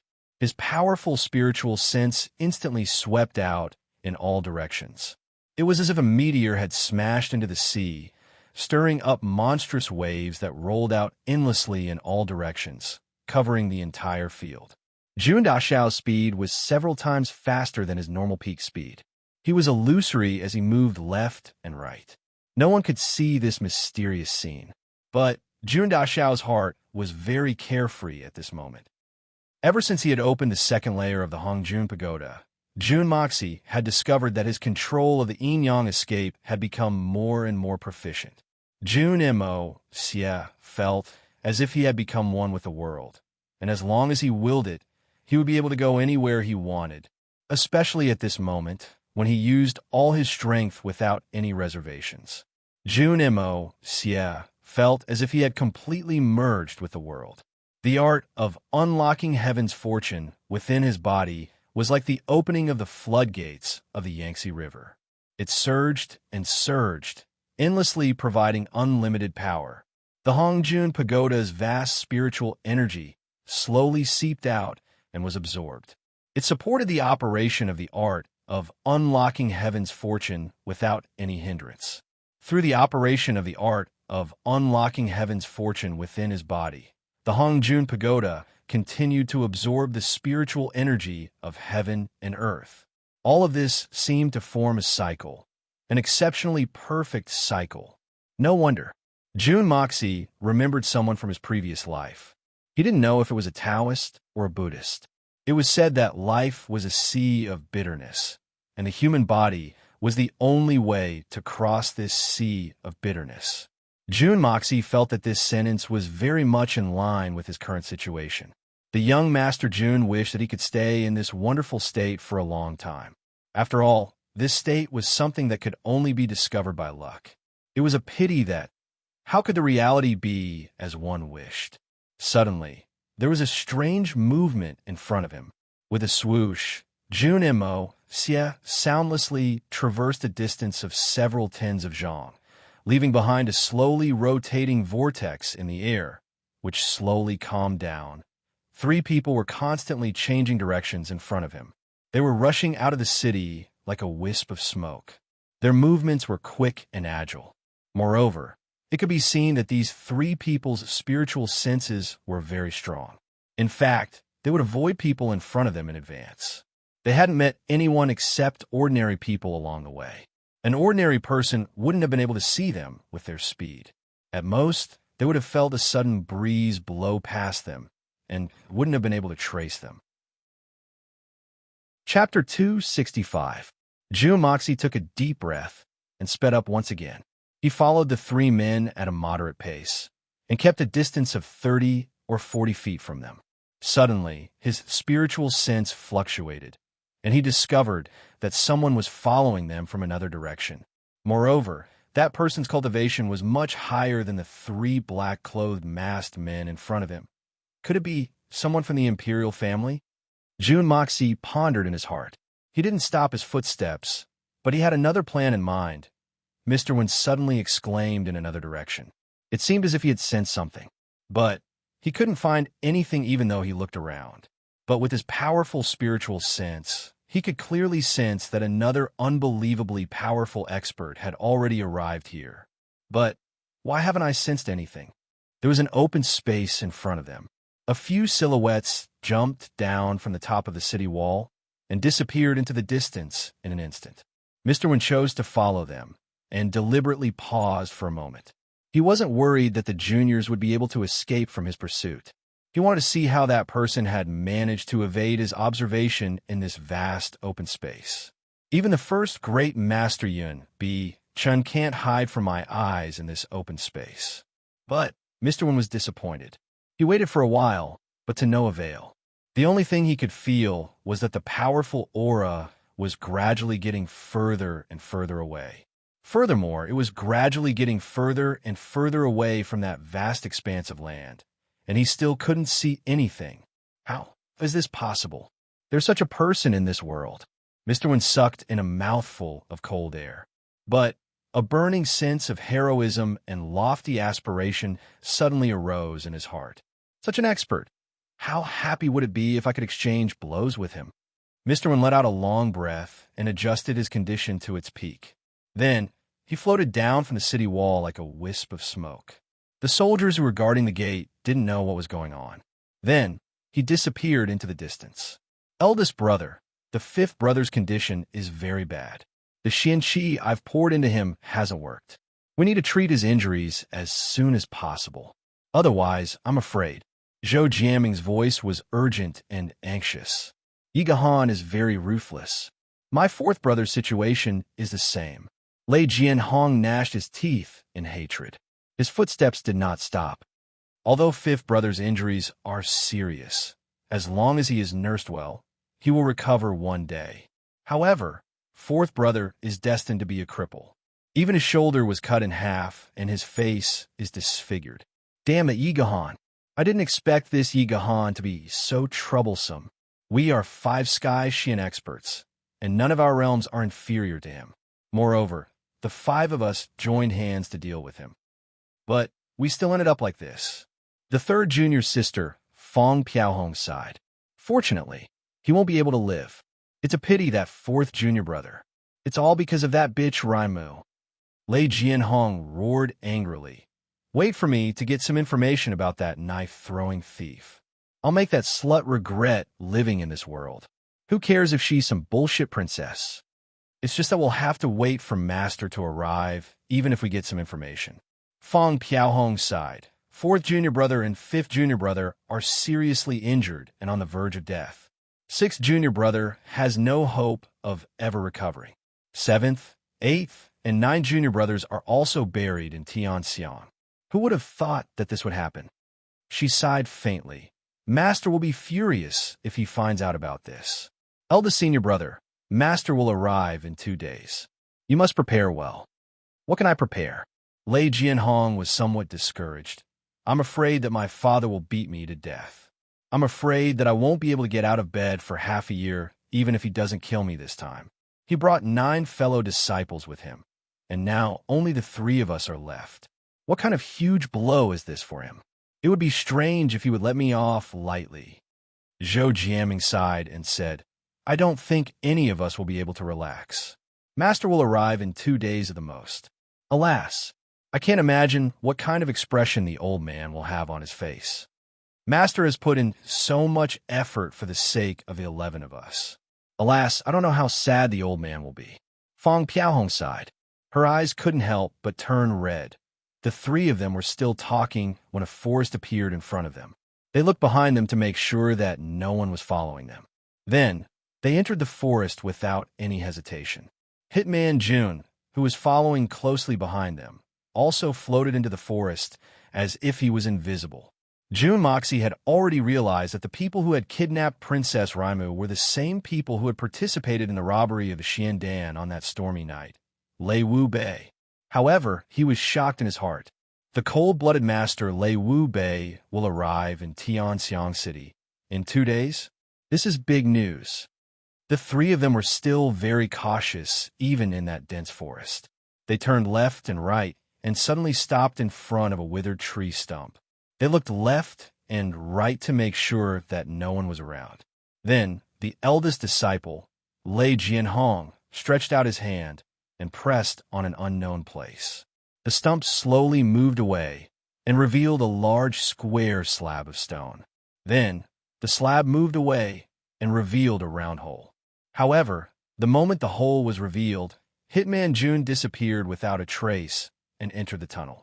This was the safest place to go. Lei Jianhong and the other 2 disciples adjusted the posture of their fellow disciples. Then, they slowly and cautiously entered the hole. After all, the inside of the hole was narrow, and the 2 disciples couldn't bump into each other again. However, they didn't know that Jun Daxiao was already waiting for them to fall into the trap. The tree stump slowly closed up, and the ground was restored to its previous tranquility. There wasn't even the slightest movement. Mr. Wen had followed them all the way. He had clearly seen these people enter the forest and hadn't left the range of his spiritual sense. However, he had been a step too late because he had to search for that formidable existence. The hole had already been restored to its original state by the time he arrived. Mr. Wen had searched the entire forest, but hadn't been able to find the whereabouts of these people. He had used his spiritual sense to search, but he could only sense that these people were nearby. However, it was difficult to determine where they were. He couldn't help but feel anxious. This is like burning the whiskers of an old cat. Mr. Wen had already guessed that these people must have used some kind of mechanism to drill into the ground to hide their tracks. But where did they drill into the ground? He would have dug them out if he had used his martial power to sweep the area. Unfortunately, that would have alerted the enemy, and he wouldn't have a follow-up plan. But Princess Raimu is still in their hands if I don't find them. What will I do if something happens to her? How will I explain it to the emperor? Mr. Wen was in a dilemma. He frowned as he tried to think of a countermeasure. The cave led to a huge space. The soil around it had been flattened. It was underground and had a damp smell. You two, hurry up and treat the 4th and 5th brothers' injuries. I'll interrogate this slut. Lei Jianhong said with a murderous look in his eyes. Eldest brother, I know that you're angry with Princess Raimu because of our younger brother, but you still need to consider your methods. Fang Piaohong hesitated for a moment. Then, she said, I can see that younger brother Yuran's heart is in great pain. I think we haven't exposed our identities. So, there's no harm in letting younger brother Yuran be a good person. He can act like a hero to save the damsel in distress. Then, he can rescue this girl. It'll be a wonderful thing if he succeeds Yuran. That's fine. I won't harm her life for younger brother Yuran's sake. Lei Jianhong clenched his teeth. Fang Piaohong snorted. She didn't say anything else. Instead, she started to treat her younger brother Yuran's injuries. Jun Moxie's heart skipped a beat. Younger brother Yuran? That boy Li Yuran won't be able to get rid of the name Yuran. Could it be that Li Yuran is also involved in this big incident? Lei Jianhong picked up Raimu and placed her against the wall. Then, he reached out and patted her head. Princess Raimu woke up as a pure Xian Qi entered her body. You evil thief! Quickly let me out. Princess Ling Ming had just opened her eyes when she shouted out in anger. I want to see my Uncle Yi. Let me go. Your Royal Highness, it's very easy for you to get out. You only need to answer one of my questions. Then, you'll be able to leave, Lei Jianhong sneered. Those throwing knives in your bosom, they're your treasures. Your Royal Highness shouldn't be unfamiliar with them, right? Honorable Princess Raimu, I'll let you go as long as you tell me who the owner of those knives is. I won't go back on my word. The owner of those throwing knives? Princess Raimu opened her eyes wide in astonishment. She hadn't expected that these people would kidnap her for this matter. I've never seen that expert. So, how would I know where he came from? Ha ha! Princess, you're treating us like 3-year-olds. Lei Jianhong smiled ferociously. My fellow disciples lost their lives at the hands of that man. I've never heard of the existence of such a master in the martial world before this. But as far as we know, the only time this master has ever acted was when he saved the princess. Don't tell me that the princess has forgotten that he saved the princess when she was attacked by an assassin, and that was the only time he's ever saved her? If the princess insists that she doesn't know, then I'll have seen a ghost. Jun Moxie was startled in his heart. It turned out that Princess Raimu had been attacked by an assassin because he had secretly saved the Princess Raimu. So, I've saved her, but I've implicated her. This grudge is very difficult to settle. But how did these people know about the connection between these two incidents? Jun Moxie's thoughts turned, and he suddenly thought of Li Yuran. So that's how it is. All these questions will be easily solved if we look at the Li family's point of view. You killed my Uncle Yi because of this question? Princess Raimu couldn't move. She looked at him with a venomous look in her eyes. It seemed as if she was about to spit fire. That's right. You won't be able to leave this place alive if the princess insists on not telling us who that man is. Lei Jianhong grinned in a low voice. I'll use other means to make the princess speak if the princess doesn't intend to speak. Jun Moxie urgently thought of a countermeasure. He had approached Princess Raimu a moment ago. He had thought that he could take the Princess Raimu into the Hong Jun Pagoda and then disappear without a trace. But he had tried several times in a row, and it had been to no avail. It seems that no one else can enter the Hong Jun Pagoda. Except me? Or is it because my cultivation isn't at that level? However, Jun Moxie's wishful thinking had been shattered since this method wasn't feasible. After all, he wouldn't have to worry about anything if he could take the princess into the Hong Jun Pagoda. He was confident that he would be able to take advantage of the chaos. In fact, he would be able to get rid of those who were already injured. However, rescuing Princess Raimu at this moment was already a very good idea. These people are Tian Xin's experts. I'm afraid that I'll suffer a big loss if I reveal my whereabouts. Lei Jianhong pinched Princess Raimu's chin and forced her to raise her head. Then he fiercely asked, I'll ask you one last time. Are you going to tell me or not? I'll have no choice but to offend the princess if you insist on being stubborn. Suddenly, a sneer was heard. Then, a strange and cold voice sounded from Lingling. So Lei Wu Bei has taught these pieces of trash? What cold-blooded master? That's ridiculous. The voice hadn't even faded when a blue light shone brightly in the dark. A small throwing knife suddenly materialized out of thin air. It carried a dreamy color as it slowly flew through the air. Everyone's faces were reflected in an azure blue color. Thud! The throwing knife pierced the muddy wall and issued a sound as if it had pierced through rotten wood. The three people jumped up at the same time. Lei Jianhong covered his chest with his palms and shouted, Your Excellency has arrived. Why are you hiding? I've been waiting for you for a long time. Zhou Jiaming and Feng Piaohong unsheathed their swords at the same time. They held their swords horizontally across their chests and looked around as if they were facing a formidable enemy. A faint voice sneered, You juniors think you can challenge me? You're overestimating your capabilities. Princess Raimu's eyes were filled with excitement as tears rolled down her cheeks. She struggled to ask, "Senior, is that you? I beg you. I beg you. Take me to see my Uncle Yi. I beg you to kill them and take revenge for my Uncle Yi." The commotion underground was very loud. Lei Jianhong's roar could be heard from several kilometers away. So, Mr. Wen was able to sense it from the outside. He had been paying close attention to the slightest movement in this place. And Lei Jianhong's roar had undoubtedly provided him with the best direction.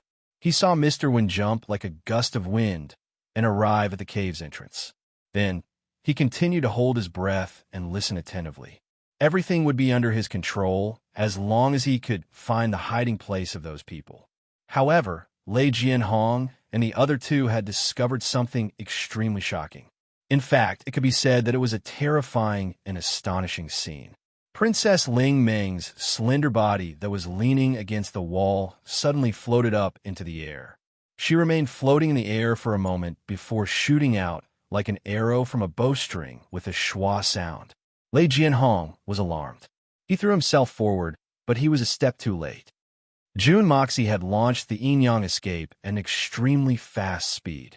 Jun Moxie and Princess Raimu had already broken through the stone slab by the time Lei Jianhong had made his move.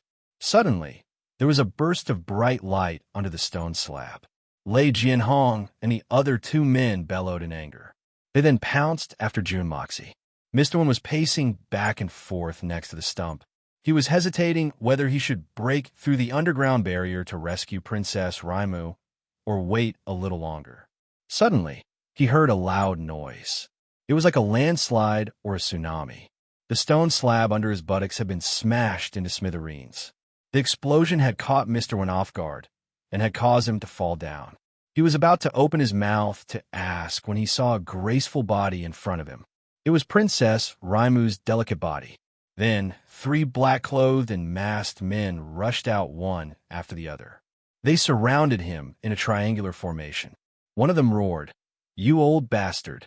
You're hiding! You're hiding! Why aren't you running away? You're playing tricks on us. Let's see where you'll run to this time." Mr. Wen had just reached out to hold Princess Raimu when he realized that he had fallen into the encirclement. He couldn't help but complain. Chapter 266.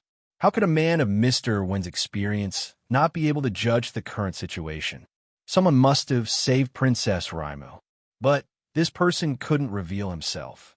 So, he must have seen me come along, and he must have had the strength to help the princess escape danger. So, he must have thrown Princess Raimu to me. But how did this man know that I would save her? This hateful guy. My whereabouts have been exposed by this framing. What's the point of talking about the follow-up plan? This is extremely troublesome. His original plan had been very good. He would have hidden himself to one side. Then, he would have been the oriole behind the mantis stalking the cicada. Or, he would have been the fisherman who would have benefited from the fight between the crane and the clam. But he hadn't thought that he wouldn't be the fisherman. Instead, he would have become the scapegoat. This is F***king outrageous. My whereabouts have been exposed. I can't find the whereabouts of that mysterious Tianxian expert. Moreover, I'm holding the princess in my arms. So, it's very inconvenient for me to make a move. And I don't even have a single helper by my side. Moreover, those people are looking at me as if they want to eat me alive. It seems that I won't be able to find out the details of the Princess Raimu's kidnappers. Mr. Wen wasn't afraid of Lei Jianhong and the others given his strength. But he was extremely depressed at the moment. How could I have allowed you to bring the Princess Raimu here if I had only wanted to save the Princess Raimu? I would have snatched her from the hands of the 3 of you on the way. Don't even talk about saving her. I could have killed you guys if I wanted to. Do you really think that you're a big shot? However, Princess Ling Meng, who was in his bosom, struggled and begged, "Senior, I beg you to kill them and avenge my Uncle Yi. I beg you to save my Uncle Yi." Raimu couldn't see the appearance of that mysterious expert, but she felt a sense of security in her heart. This is the same expert who has been protecting me in secret like Uncle Yi. As long as he was here, I would be safe. Then, I started to worry about Yi Gahan. Then, her body was abruptly thrown into the air, and fell into the bosom of another person. The girl was naturally sensitive, so she immediately recognized that this person was the senior guest of the imperial palace. He was also her father's mysterious friend, Mr. Wen. It turned out that he was also here. With these two great masters joining hands, none of those thieves would be able to escape. They would definitely be able to avenge Uncle Yi. With these two great masters, they would definitely be able to save Uncle Ye's life. However, Mr. Wen's embrace was very warm, but it lacked that warm feeling of warmth and a sense of security that came from the heart. Princess Lingming's idea was naturally very good. However, it was too whimsical. How could the world go according to one's wishes? The development of the situation was completely different from what she had imagined. There was almost no similarity between them. The more Mr. Wen thought about it, the angrier he became. He used one hand to protect Princess Raimu, and the other hand to launch an attack. He used the strength of his palm to fight against the three men. Moreover, he seemed to be skillful and at ease. In fact, he even seemed to have the upper hand. Then, he started to beat the three juniors in front of him. Mr. Wen naturally knew that this matter was the work of the expert who had been protecting Princess Raimu in secret. As the saying goes, one can always predict another. So, this guy must have discovered that he had been following them. So, he didn't want to expose his identity. So, this wasn't a strange thing. Mr. Wen didn't feel too bad about being framed by such an unfathomable expert. After all, the one with the biggest fist was the boss in this world. This was a well-known truth. But the problem was that Mr. Wen hadn't even seen the shadow of that expert from the beginning to the end. This was the biggest reason why he was depressed. It made him feel inferior. It made him angry. It made him speechless. Mr. Wen had always believed that his strength was extraordinary, but he had never suffered such humiliation in his entire life. Not to mention the insignificant Tianxian Peak expert. Even the 8 great masters wouldn't be able to possess such unfathomable strength. However, Mr. Wen had gained some insights from this fight. The more he fought, the more familiar he felt. Suddenly, he jumped out of the circle with a serious expression on his face. So, you are the disciples of the cold-blooded master. How is Master Lei doing? What has my Tianxiang Empire done to offend Master Lei? The disciples of Master Lei have joined hands to kidnap the princess of the imperial family. Have they done such a despicable thing? Don't tell me that you have forgotten about the Supreme Alliance. What Master Lei and Master you? What are you talking about, you old bastard? Go to hell. Lei Jianhong cursed as he flatly denied the accusation. However, his heart was filled with astonishment. Who is this old man? His strength isn't limited to the Tianxian Peak level. He's only using one hand to deal with the enemy. But he's able to put us in such a difficult situation. His strength isn't inferior to my father's. Moreover, he knows about the Supreme Alliance. So, how did such a guy appear at this critical juncture? It seems that this matter won't end well. However, this old man's Xian cultivation is very high. But he's the one who has killed my 4 younger brothers. This enmity must be avenged. Old man, leave your name if you have the guts. The blood feud between us must come to an end. Mr. Wen snorted. He knew that he'd become a scapegoat, but he didn't try to defend himself. After all, he didn't need to explain himself to these juniors given his status. Moreover, would he be able to explain himself even if he tried to? Lei Jianhong's rude words made him angry. His body floated forward like lightning, and he slapped Lei Jianhong's face. Then, he shouted, "A brat like you doesn't deserve to know this old man's name. I'll let you go today for the sake of Lei Wu Bei's face. Even Lei Wu Bei won't be able to save you if you offend us again. The Supreme Alliance is still here. Get out of here." He held Princess Raimu in his arms as he finished speaking. His body was still facing Lei Jianhong and the other 2, but his feet had already left the ground. He slowly floated backwards. It seemed as if he had eyes in the back of his head. He didn't even touch a single tree in this dense forest. Instead, he flew away as if he was riding on a cloud. Then a voice came from afar.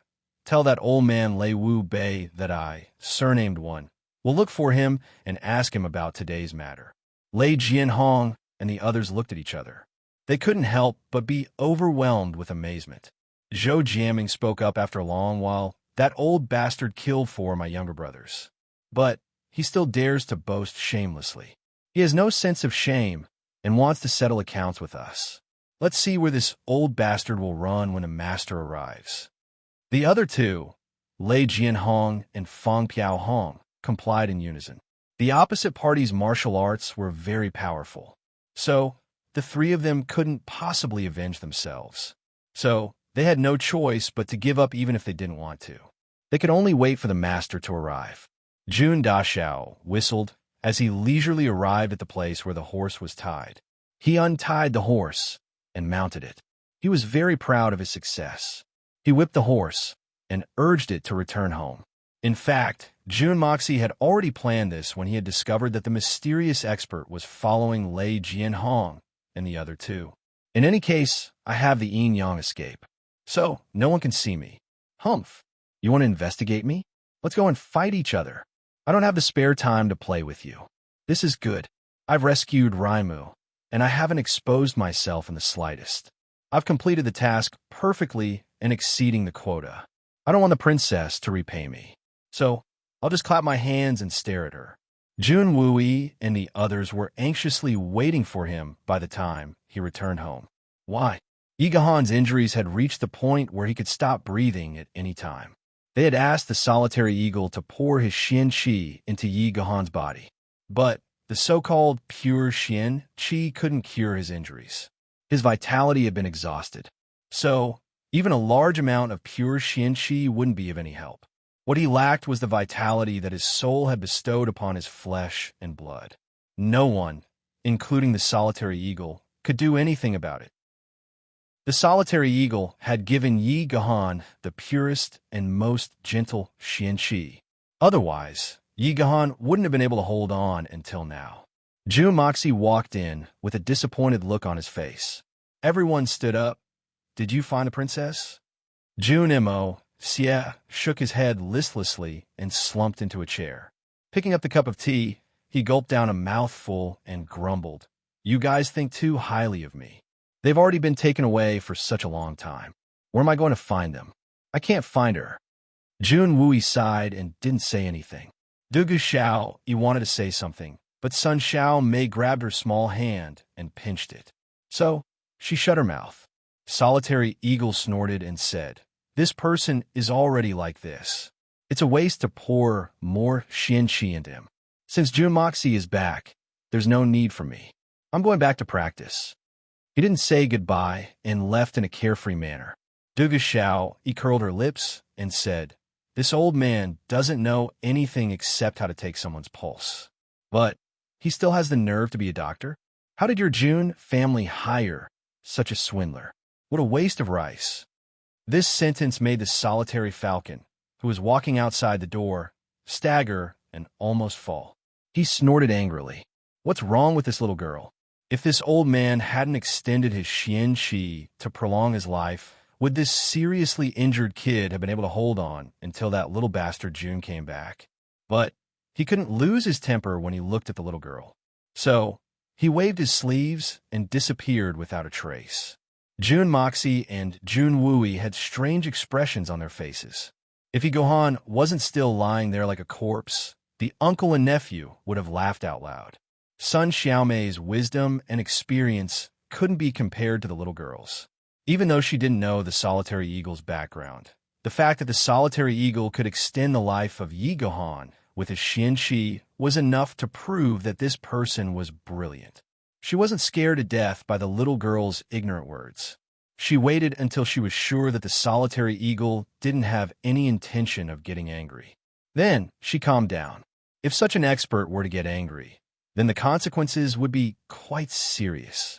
Mo Xie, quickly take a look at Xiao Yi. His situation is very bad. Jun Wui said. The young master Jun nodded and sat down in front of the bed. To be honest, Jun Dashao had never liked Yi Gahan, just like Yi Gahan didn't like the debauchee Jun. However, he had promised the third uncle that he would do his best to save him. Either he didn't save him, or he had to save him. This had always been the hitman's way of doing things. Moreover, Yi Guhan could be considered as a man of iron and steel. Saving him wouldn't be a loss. Chapter 267.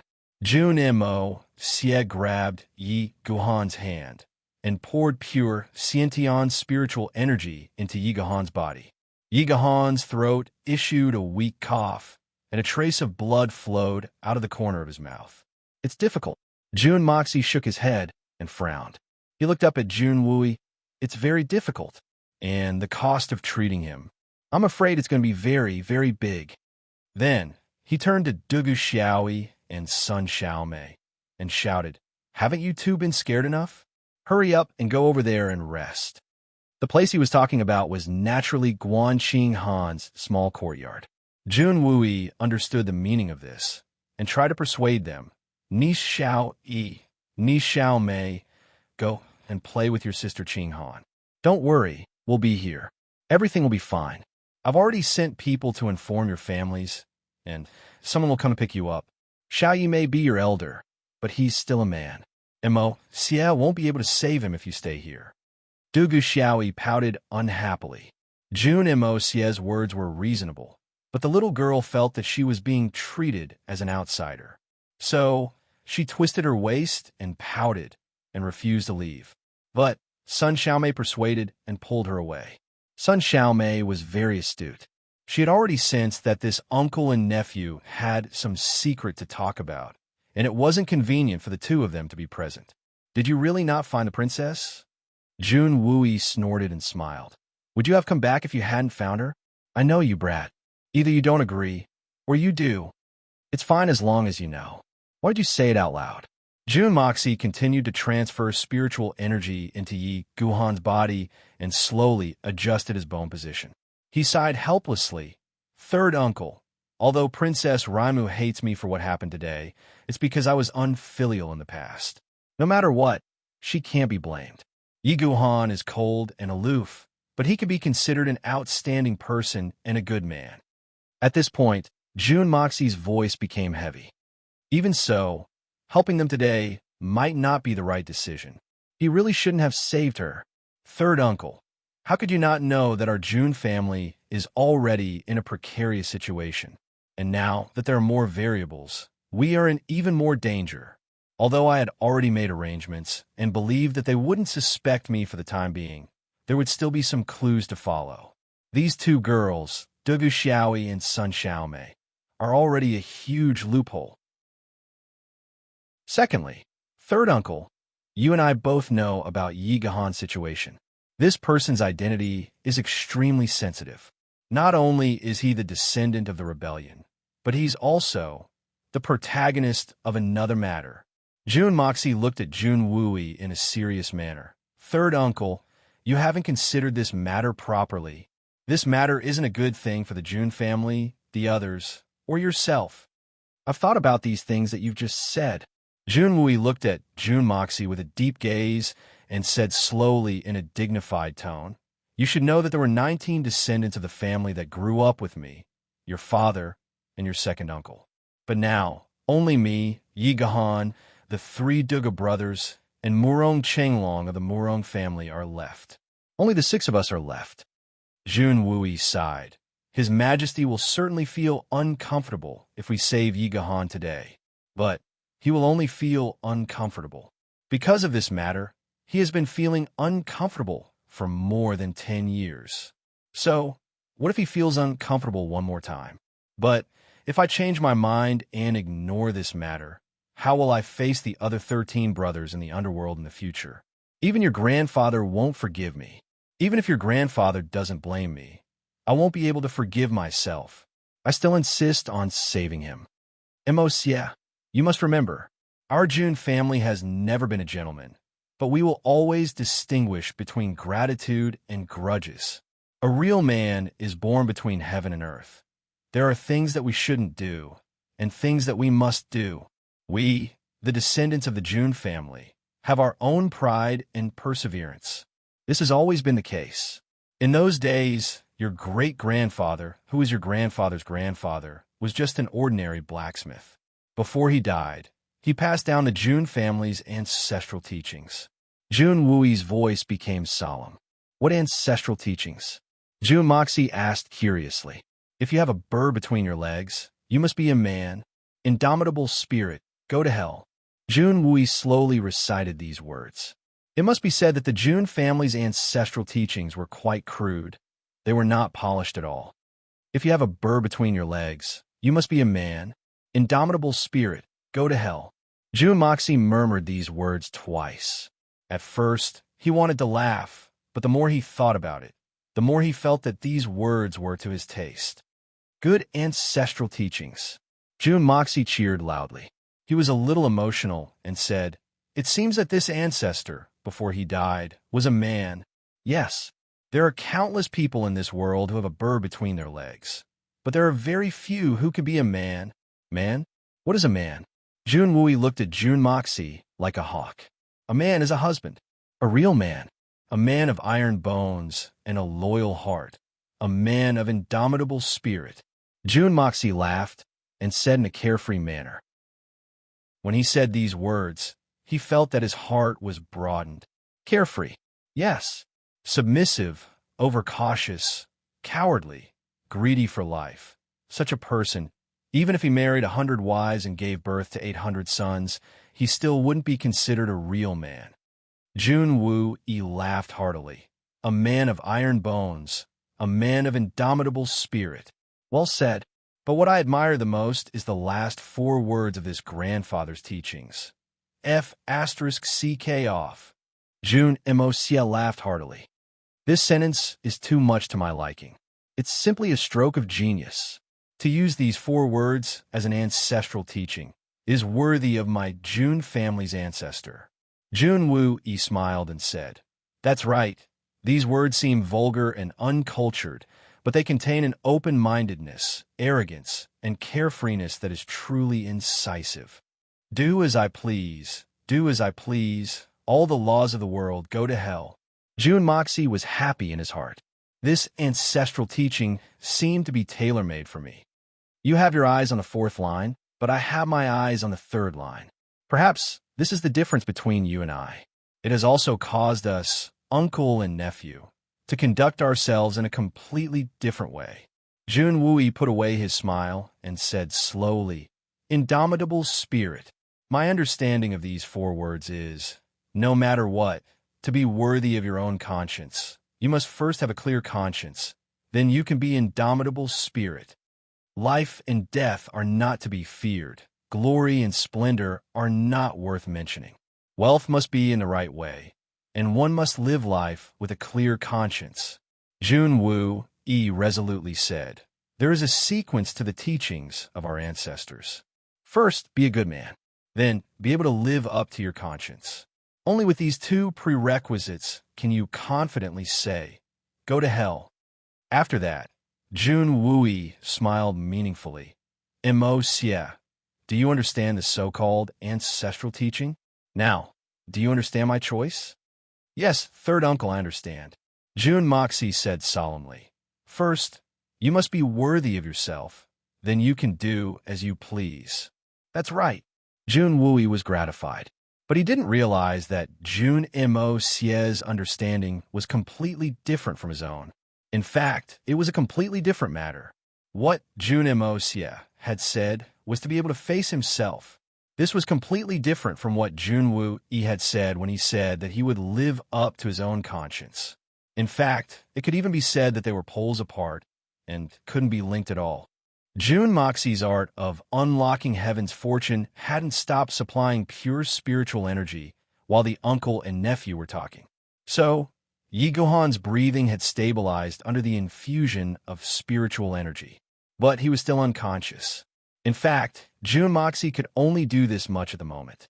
He could only ensure that Yi Guhan's life wouldn't come to an end for the time being. But he was temporarily powerless to make a full recovery, or even improve his condition. Someone came to report at this time. General Dugu has arrived with his bodyguards. Minister Sun has also come to visit.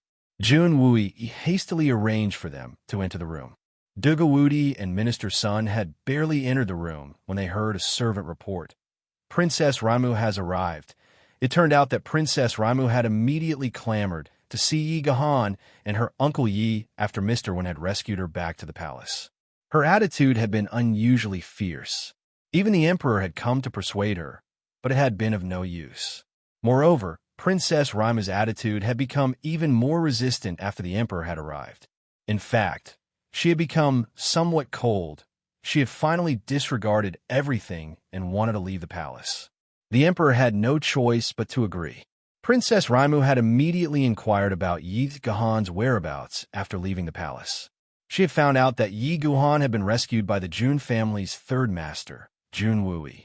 Princess Raimu had been overjoyed at the unexpected good news, so she had immediately come to visit. Behind Princess Lingming were 3 old men who were gasping for breath. They were none other than Feng Huisheng and the other 2, the 3 most famous divine doctors of the imperial palace. The guards who had followed behind them were carrying the 3 men's medicine boxes. They had rushed over in a hurry. Uncle Yi, Princess Raimu had practically forced her way into the Jun family's residence. She had rushed inside.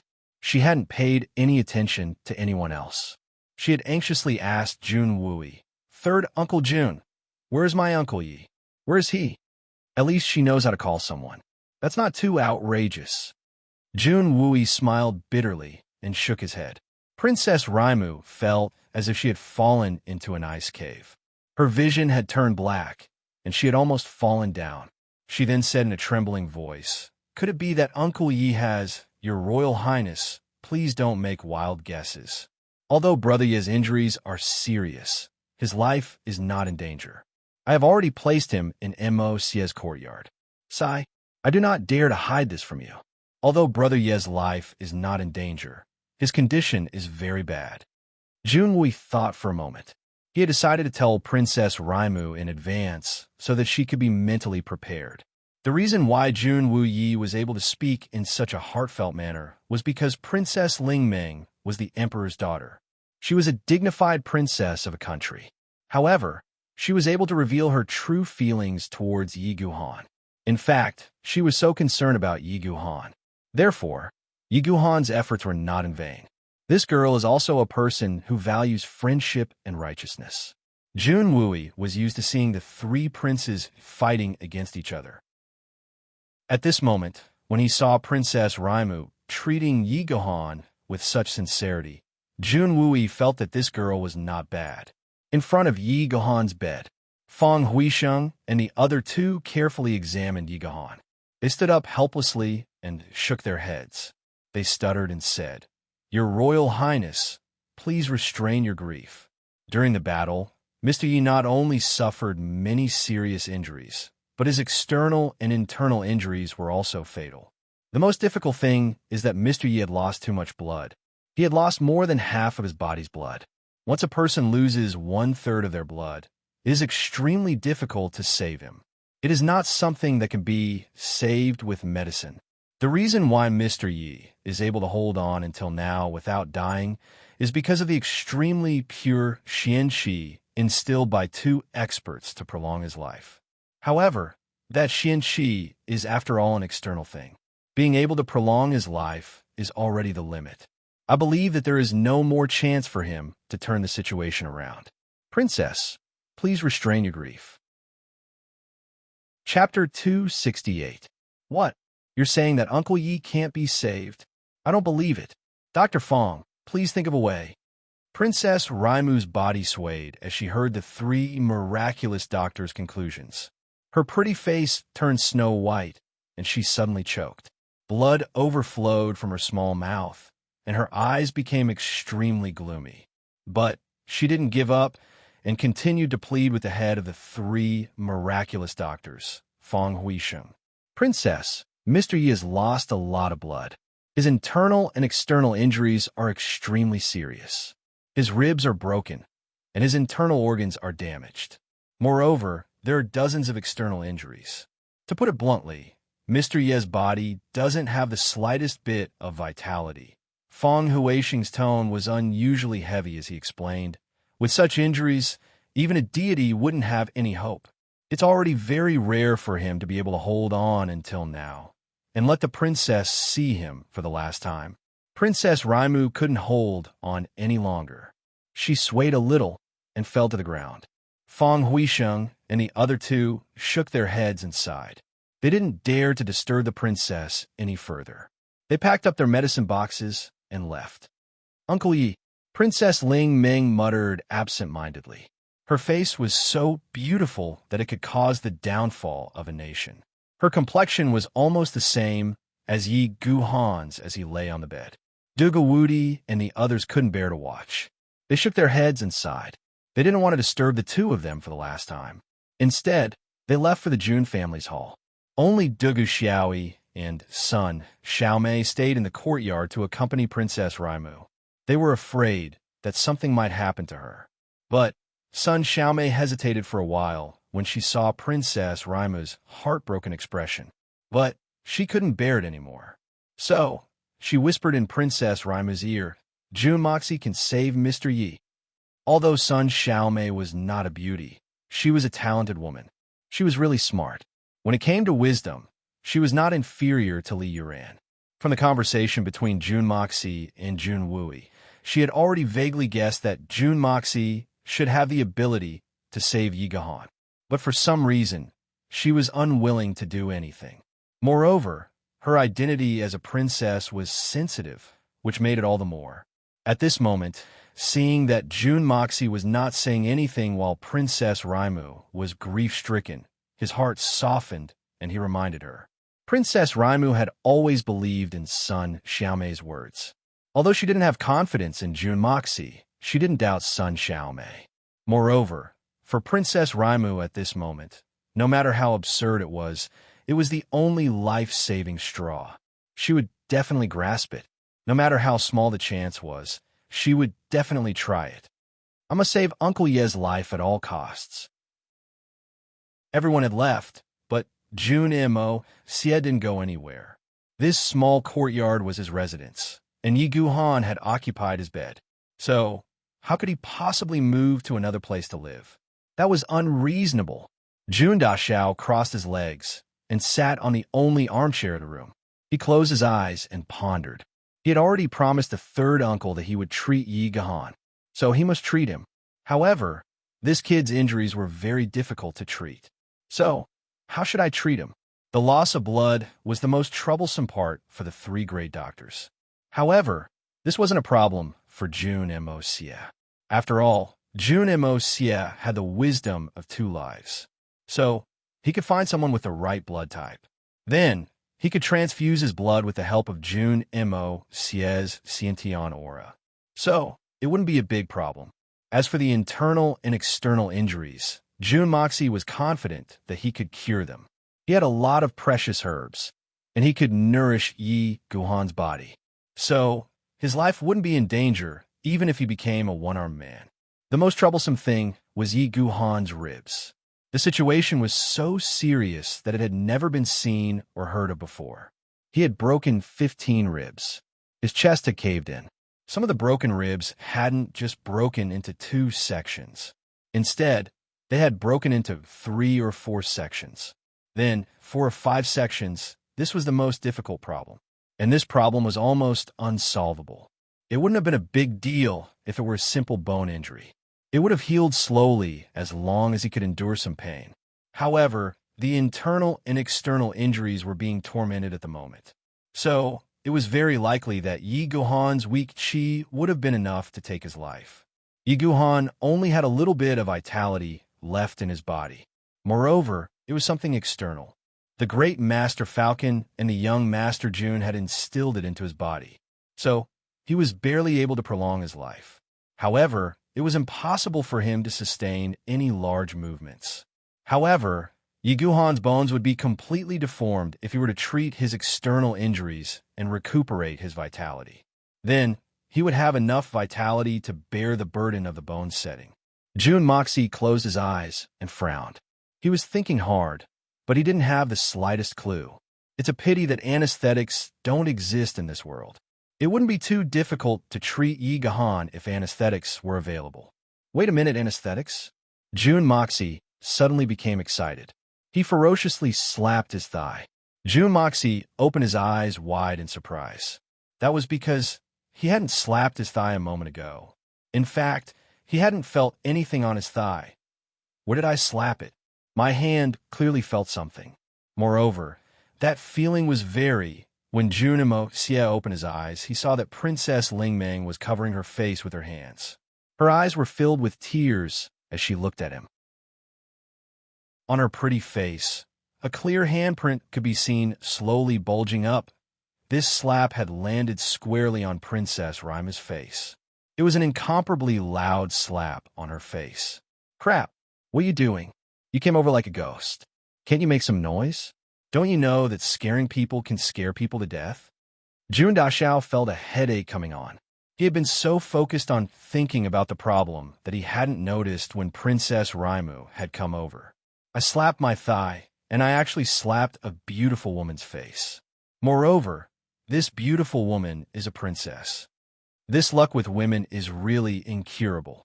However, contrary to Jun Mo Xie's expectations, Princess Lingmeng was clearly in great pain.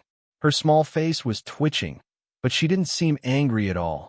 Instead, she looked at him with pleading eyes. Then, she suddenly opened her mouth and said, Jun, third young master, I beg you, please save my Uncle Yi, can you? Jun Moxie looked at her in astonishment. Then, he understood what was going on. His heart suddenly became angry.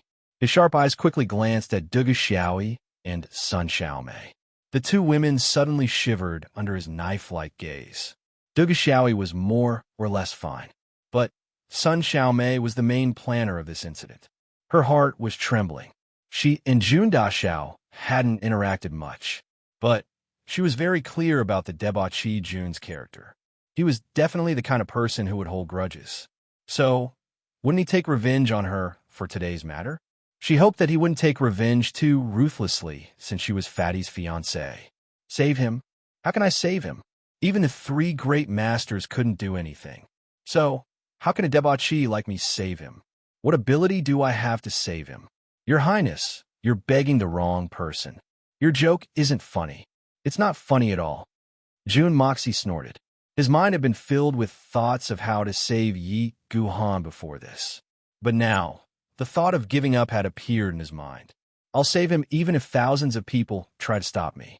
I'll save him if I want to. But Princess Raimu doesn't know about my methods. But she's begging me. So, it's obvious that Dugu Xiaoyi or Sun Xiaomei told her that I have a method. The little girl shouldn't have leaked it. So, it's very likely that Sun Xiaomei was the one who instructed me to do this. Jun Moxie couldn't help but feel as if he had been betrayed. This kind of feeling made his good mood, which had already thought through everything, turn bad again in an instant. He was very angry. Betrayal was equivalent to betrayal in Jun Moxie's eyes. The thing that Jun Mo Xie couldn't accept the most in his life was being threatened. What Jun Mo Xie hated the most in his life was betrayal. Princess Raimu could hear the indifference in his voice. She couldn't help but feel desperate. She suddenly clenched her teeth. A determined look flashed in her eyes. She slowly stood up and looked at Jun Daxiao. Then, she suddenly knelt down in front of him. She knelt down. I beg you. I beg you. Please save my Uncle Yi. I beg you, I beg you. Princess Lingmeng knelt on the ground. Her face was filled with desperation, but her expression was filled with endless sorrow. It's all because of my willfulness, all because of my ignorance. My Uncle Yi has suffered so many grievances and dangers for me. I have nothing to repay my Uncle Yi. But now that his life is in danger, I am willing to sacrifice everything in exchange for Uncle Ye's life. Jun Moxie, I'll kowtow to you. Princess Lingming banged her head heavily on the ground, causing a dong sound to echo out from the thick ground. Clearly, Princess Lingming had used a great deal of strength in this kowtow, and there was not the slightest bit of faking it. Dugu Xiaoyi and Sun Xiaomei were moved. As a princess, she was very noble. But now, for the sake of a guard, she knelt down and begged an outsider, a descendant of an official. Since ancient times, the imperial family had fought for power and profit. However, there were also many who valued friendship and righteousness. But to be able to do what Princess Lingming did, It was truly unique. The royal family had its own dignity. At this moment, Princess Ling Ming did not care about anything else. As a princess, she was kneeling in front of Jun Mo Xie. Everyone could see Princess Ling Ming's determination when she knelt. She didn't care about the cost. No matter how slim the chance was, she didn't care. Jun Mo Xie's expression was as calm as still water, but his heart was greatly shaken at this moment. He didn't expect Princess Raimu to do this for Yi Gahan. Dugu Xiaoyi rushed to him. Her eyes were filled with tears. "Jerk, why are you hesitating?" The princess knelt down and begged you. "What else do you want? If you can help, do it. Don't tell me you want us to kneel down as well." Jun Mo Xie's face was cold as he extended his hand and pushed Dugu Xiaoyi to the side. He then stood up and looked coldly at Princess Ling Ming. Without the slightest trace of emotion, he said, "I'm sorry. I'm really powerless." Chapter 269. Even if it was not for any other reason, she had overlooked Jun Moxie's character. He was not just a petty person. This person never needed others to tell him what to do. No one was an exception. He always had his own way of doing things. What she had done seemed to be helping Princess Raimu and giving her hope, but she had angered Jun Moxie, which was tantamount to permanently destroying all hope of saving Yi Gahan. Moreover, the sensitive identity of Princess Raimu and Yi Gahan, coupled with the Jun family's current situation, were the main reasons why Jun Moxie did not act now. "Why? What do you want me to do for you to agree? What do you want me to do? Say it. I'll agree to anything, as long as you say it." Princess Raimu knelt on the ground in despair. Her eyes were empty, but she still held on to the last bit of hope and asked, "It doesn't matter what condition it is. It's meaningless because I don't trust you." Jun Mo Xie looked up at the sky and sighed deeply. Then he resolutely said, "Your Highness, I really want to save him. But you also know that our Jun family is in a precarious situation right now. It would not be an exaggeration to say that we are in a precarious situation. Besides, to be able to cure a patient that even the 3 great doctors couldn't treat, what does it mean? What does it mean?" Jun Moxie took a deep breath. "For now, I'm only suspected and suspected, but if I really save Yi Gahan, then it will be true. Your Highness, besides, that Yi Gahan is the person that His Majesty avoids the most. Saving him is tantamount to offending His Majesty. This matter concerns the lives of thousands of people in the Jun family, as well as the lives of tens of thousands of people in the Jun family faction. If by any chance, Your Highness, do you think I would agree to bet Yi Gahan's life? If it were you, would you be willing to do it? How can I trust you? The royal family has never had any relatives. Don't you know that, Princess?" Jun Moxie said heavily, "I can swear to keep a secret. You tell me. How can you trust me? How could he do that?" Princess Raimu lowered her head sadly. She knew that the oath was not binding, but she really didn't know how to change it. She was speechless for a moment. Dugu Xiaoyi bit her lips. She wanted to say something, but in the end, she didn't. Sun Xiaomei sighed in her heart. Jun Sunxiao's words made a lot of sense. At this time, even if it was her, she had to let it go. Her previous actions were too childish and unwise. The current emperor was a man of great talent and bold vision, but his only undeniable flaw was that he was overly suspicious as she was thinking. She saw Princess Raimu stand up. Her delicate body turned to another direction and knelt down again. She bit her lips a few times, and a stream of fresh blood flowed down from the corner of her mouth. The blood dripped on the ground, and it was extremely beautiful. She hesitated for a while, and finally made up her mind. She raised her left hand in front of her chest and said softly, but firmly, "The heavens above, the earth below, the heavens and the earth, the ancestors, listen to my oath. I, Yang Raimu, hereby swear." She paused for a while, and her pretty face twisted. Finally, she said loudly, "If Jun Moxie can save my Uncle Ye's life and let him escape from death, I, Raimu, will immediately return to the palace and beg my father to marry me to Jun Moxie at all costs. I will be his wife or concubine, and I will obey him without a word of complaint. In this life, I will be the most loyal woman to June Moxie. I will keep my mouth shut about my husband's affairs, and not a single word of it will be leaked. If I break this oath, my entire family, young and old, will die a horrible death. My ancestors will not rest in peace. Raimu will also suffer the punishment of being hacked into pieces and struck by lightning, and will never be able to reincarnate. I hereby swear this oath, and the heavens and the gods will bear witness." When she finished speaking, Princess Raimu flipped her hand, and a small flying dagger appeared in her hand. It shone with a cold light, and she slashed her arm with lightning speed. Blood spurted out like a fountain, but she did not even frown. Using her own blood, she drew a circle in front of her, and then she kowtowed, right in the middle of the circle of blood. A head of silky hair, like water, spread out on the ground. She did not raise her head for a long time, with the heavens and the earth as the witness, and the gods as the witness. In the name of the ancestors, and with the blood of the soul, this oath is made. This was the most sacred and most vicious oath in the Xian continent. No one would dare to go back on this oath, and Princess Raimu kowtowed, right in the middle of the circle of blood. The oath was made. In this life it could not be changed. Dugu Xiaoi, her eyes widened as she covered her mouth with her small hands. Her eyes were quickly filled with tears. Princess Raimu slowly stood up.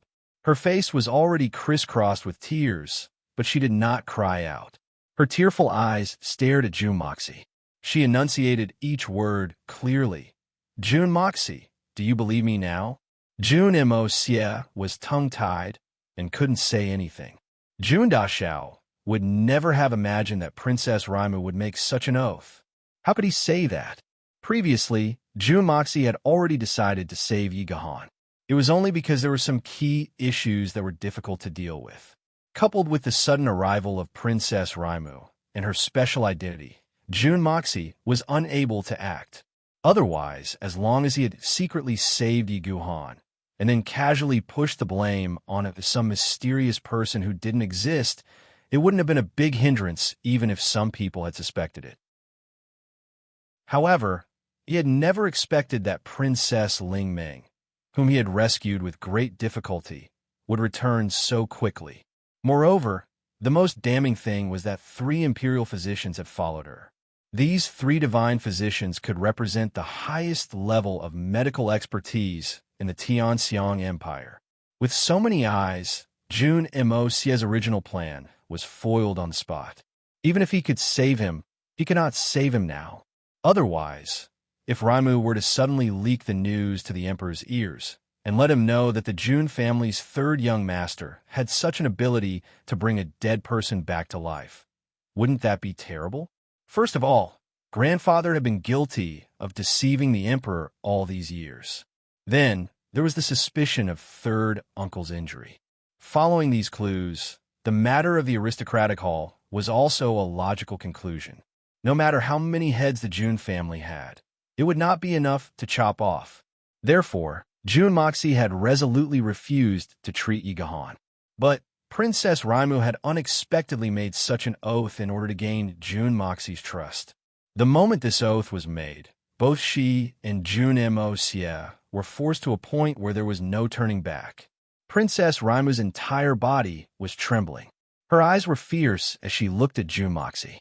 She knew that June Moxie had been interested in her for several years. He had been pestering her for the past few years. He had even begged June Zhantian to propose marriage to her imperial father. But she had refused. Moreover, her imperial father was no longer optimistic about the June family. So, this matter had eventually fallen through. Princess Raimu's mind was in a daze at this time. So, she hadn't carefully analyzed June Dashao's words. She had simply thought that June Moxie's words of "I don't believe" were obviously a disguised form of this condition. This was a veiled expression of this debauchee's true purpose. "I'm afraid that this brat won't save Uncle Yi if I don't agree to this condition. Do I really have to watch Uncle Yi pass away in front of me?" Princess Raimu couldn't do it. Therefore, she had hesitated for a long time.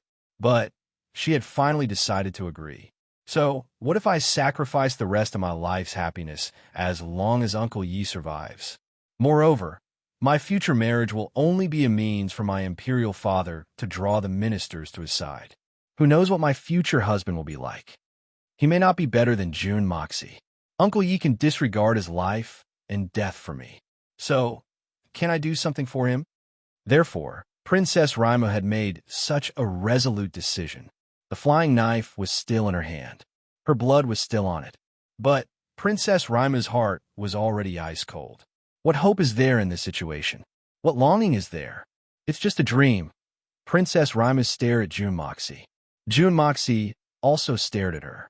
His heart was also in a mess. Sun Xiaomei had seen through their minds. She was so shocked that she couldn't say a word. Suddenly, Dugu Xiaoyi burst into tears in the silence. She cried so sadly, "Boo-hoo! Brother Imo Xie, that's mine. I saw him first. Boo-hoo! You want to take him away with a vow?" "No, absolutely not. We didn't discuss this with each other. You're a princess, so what?" The more Dugu Xiaoyi thought about it, the more wrong she felt. The more she thought about it, the sadder and sadder she felt. The two people didn't talk anymore. They were looking at each other lovingly. She couldn't help crying. Actually, Dugu Xiaoyi was dazzled. Like Princess Raimu, she was just imagining it. Jun Imo Xie was startled, but he also cut a sorry figure. He was angry that he had been forced onto the stage. Princess Lingming, on the other hand, had a solemn and stirring expression of sacrifice and dedication. This and being affectionate were two completely different things. "Okay, I promise you, I'll save him." June Moxie took a deep breath. "But I won't accept your vow. You and I are not a good match. Besides, it's ridiculous to talk about marriage like this. Yi Gahan can only recover slowly in my place for a long time. I can't guarantee to what extent he can recover. Do you understand what I mean?" June Moxie gave her a warning look. "If I can save him, I can kill him. Besides, what kind of stupid oath did you make? Even if you want to make an oath, you only need to make a blood oath that you will never reveal it. My original intention was just to use your mouth to fabricate a peerless expert who descended from the sky and saved your guardian Yi. As long as this matter can be smoothed over, there is no need for any **T oath of no matter if I am a wife or a concubine. I will obey. Damn, even if you really want to marry me, I don't want to marry you. I'm not mentally prepared. Don't be fooled by your beauty. Can you be stronger than a little girl? Can you be stronger than that little girl in Silver City? Besides, no matter what kind of woman she is, I can order her around even if I cover her head. What's the use of being beautiful?" However, the fact that Princess Raimu was willing to make such a big sacrifice for Yi Gahan had deeply shocked June Moxie. If he was in Princess Raimu's shoes, June Moxie could say with certainty that he would never be able to do it. The blood vow has been made. Even if you don't accept it, you can't change it. This is a fact. Princess Raimu was delighted when she heard that he was willing to save Yi Gahan. Then she said, Lang, "I only hope that Uncle Yi will never know the truth of this matter." Chapter 270. Yi Gahan's injury is too serious. Even if I try my best, I'm not sure that I can cure him completely. Also, even if his injury recovers, his right hand is broken, and it will be difficult for him to wield a sword again. His kung fu will also be reduced by 70 to 80%. So, in order to avoid some trouble, you should announce to the public that Yi Gahan has passed away due to his serious injury. Even if you want to see him in the future, you have to inform me in advance so that I can make arrangements. You have no objections, right? Princess Raimu bit her lips and nodded. She naturally knew what June Moxie meant by in order to avoid some trouble. After all, there were some things that both of them had a tacit understanding about. Princess Ling Meng sighed when she saw Dugu Xiaoyi crying her heart out. She walked over, took out a handkerchief, and gently wiped her tears. Then, she said in a desolate voice, "Silly sister, I won't fight with you." Sigh, is it really us sisters who have such a hard life? Is it worth it for you to do this? She wanted to say this foppish son, but when she thought of her oath, she didn't say it. Dugu Xiaoyi stopped crying, and widened her teary eyes. Really? Then you just... Of course it's true. I didn't have a choice just now. Princess Raimu smiled gently. At this moment, this girl who was only a little older than Dugu Xiaoyi seemed to have grown up a lot. She said, "At most, after you're married, I'll ask my father to grant you a marriage to fulfill this promise. It's just a promise. I'll just take the oath. Is that not enough?" Dugu Xiaoyi immediately blushed, but her tears turned into a smile. She snorted twice and said, "You're older than me. You go first." Although she had said this, anyone could see that this little girl's words were insincere. Jun Moxie walked over and sat next to Yigahan. When he heard these two sentences, he almost fell to the ground. Nothing had been set in stone yet. So what were these two women talking about? I haven't even planned to find a wife yet, and there are actually two people rushing to marry me?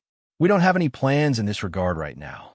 Pure energy seeped into Yi Guhan's body. Jun Moxie's expression was cold as he closed his eyes slightly. Lingling said, "Miss Sun." Sun Xiaomei apologized in a low voice. "You don't have to say anything. I know what you want to say. I won't do it again. I'm sorry. Considering that you're Fatty's fiancé and also my little girl's sister, I'll let it go this time. But if there's a next time, I'll kill you. What I hate the most is betrayal." Jun Moxie rolled his eyelids, and a dense, sharp killing intent flashed through his eyes. The thick killing intent gushed out, and the three women instantly felt their bodies turn cold. Jun Moxie's words were full of killing decisiveness. No one would doubt it, and no one could provoke him. If he said he would do it, he would definitely do it. Sun Xiaomei was silent. She knew that Jun Moxie wasn't joking with her. Not at all. Just now, Jun Moxie and Jun Wui talked in front of her and Dugu Xiaoyi, and they didn't hide anything. This meant that he trusted the two of them, but she didn't get his consent and revealed this matter to Raimu. If it was called betrayal, it might be too harsh, but strictly speaking, it wasn't too much to say that it was betrayal. After all, no matter what position or reason she had, this fact couldn't be changed. Did she still ignore Jun Moxie's character? This young man's character was a kind of, "Those who obey me will prosper, and those who oppose me will die." Suddenly, Sun Xiaomei's body shook, and she was shocked by the words that came to her mind. "Jun Moxie, are you that kind of person?" Princess Raimu's eyes widened in surprise. This Jun Moxie, when did he have such a strong aura? Could it be that he's really different from before? Could it be that this is the reason why Dugu Xiaoyi fell in love with him? Princess Raimu was still worried, and she tiptoed closer to the bed. Looking at Yigahan's thin and pale face, she couldn't help but feel her heart ache, and tears rolled down her cheeks. "Xiaoyi." Jun Moxie closed his eyes and circulated his energy with all his might. "What's the matter?" Dugu Xiaoyi was a cheerful person, and no matter what kind of emotion she had, they came and went quickly. At this moment, she had already dried her tears, and she felt embarrassed for crying out loud. She jumped up as soon as she heard Jun Moxie's call. "Tell the third uncle to send someone to the aristocratic hall and bring back some herbs." Jun Moxie casually named a few herbs and said, "The sooner the better. I have a great use for them." Dugu Xiaoyi nodded and disappeared like a wisp of smoke. Princess Raimu moved very close to Jun Moxie. This was the first time in her life that she had been so close to Jun Daxiao. She looked at him with his eyes closed, and his complexion was indescribably cold. It seemed as if he was completely focused and looked down on all living beings in the world. She couldn't help but feel moved in her heart. At this moment, Princess Raimu suddenly felt a faint sense of familiarity in her heart. Yes, it was a very familiar feeling. Moreover, it was intimate and safe. This feeling was incomparably warm and comfortable. Where had I felt this before? Why did I feel this warm feeling? Princess Raimu frowned and pondered hard. Suddenly, a light flashed in her mind. This aura, why is it so familiar? Princess Raimu couldn't help but move closer to Jun Moxie. The closer she got, the clearer that feeling became in her heart. It seemed as if she was slowly reminding herself of something, but she couldn't figure out what it was. She silently sat on one side and didn't make a sound. Sun Xiaomei sat beside her and had a vexed expression on her face. Sister Xiaomei, why did you go to the Jun family? Princess Raimu suddenly thought of this matter and couldn't help but ask. She felt bitter in her heart. The blood oath had already been sworn. So, why was she still thinking about it? Xiao Bai led the third uncle and Jun Moxie there after you were captured. Sun Xiaomei gave a simple explanation. Then, the third uncle took us and Uncle Yi back to the Jun family. Then, Jun's son Xiao went alone to inquire about you. What? Jun Moxie went alone to inquire about me? Princess Raimu suddenly lost her self-control and asked loudly. She stood up with a look of shock on her face. She had been thinking about this matter for a long time, but it seemed as if the sun had suddenly cracked open the dark clouds in the sky, and her mind had suddenly become clear. A mysterious expert had rushed out of the cave with her in his arms.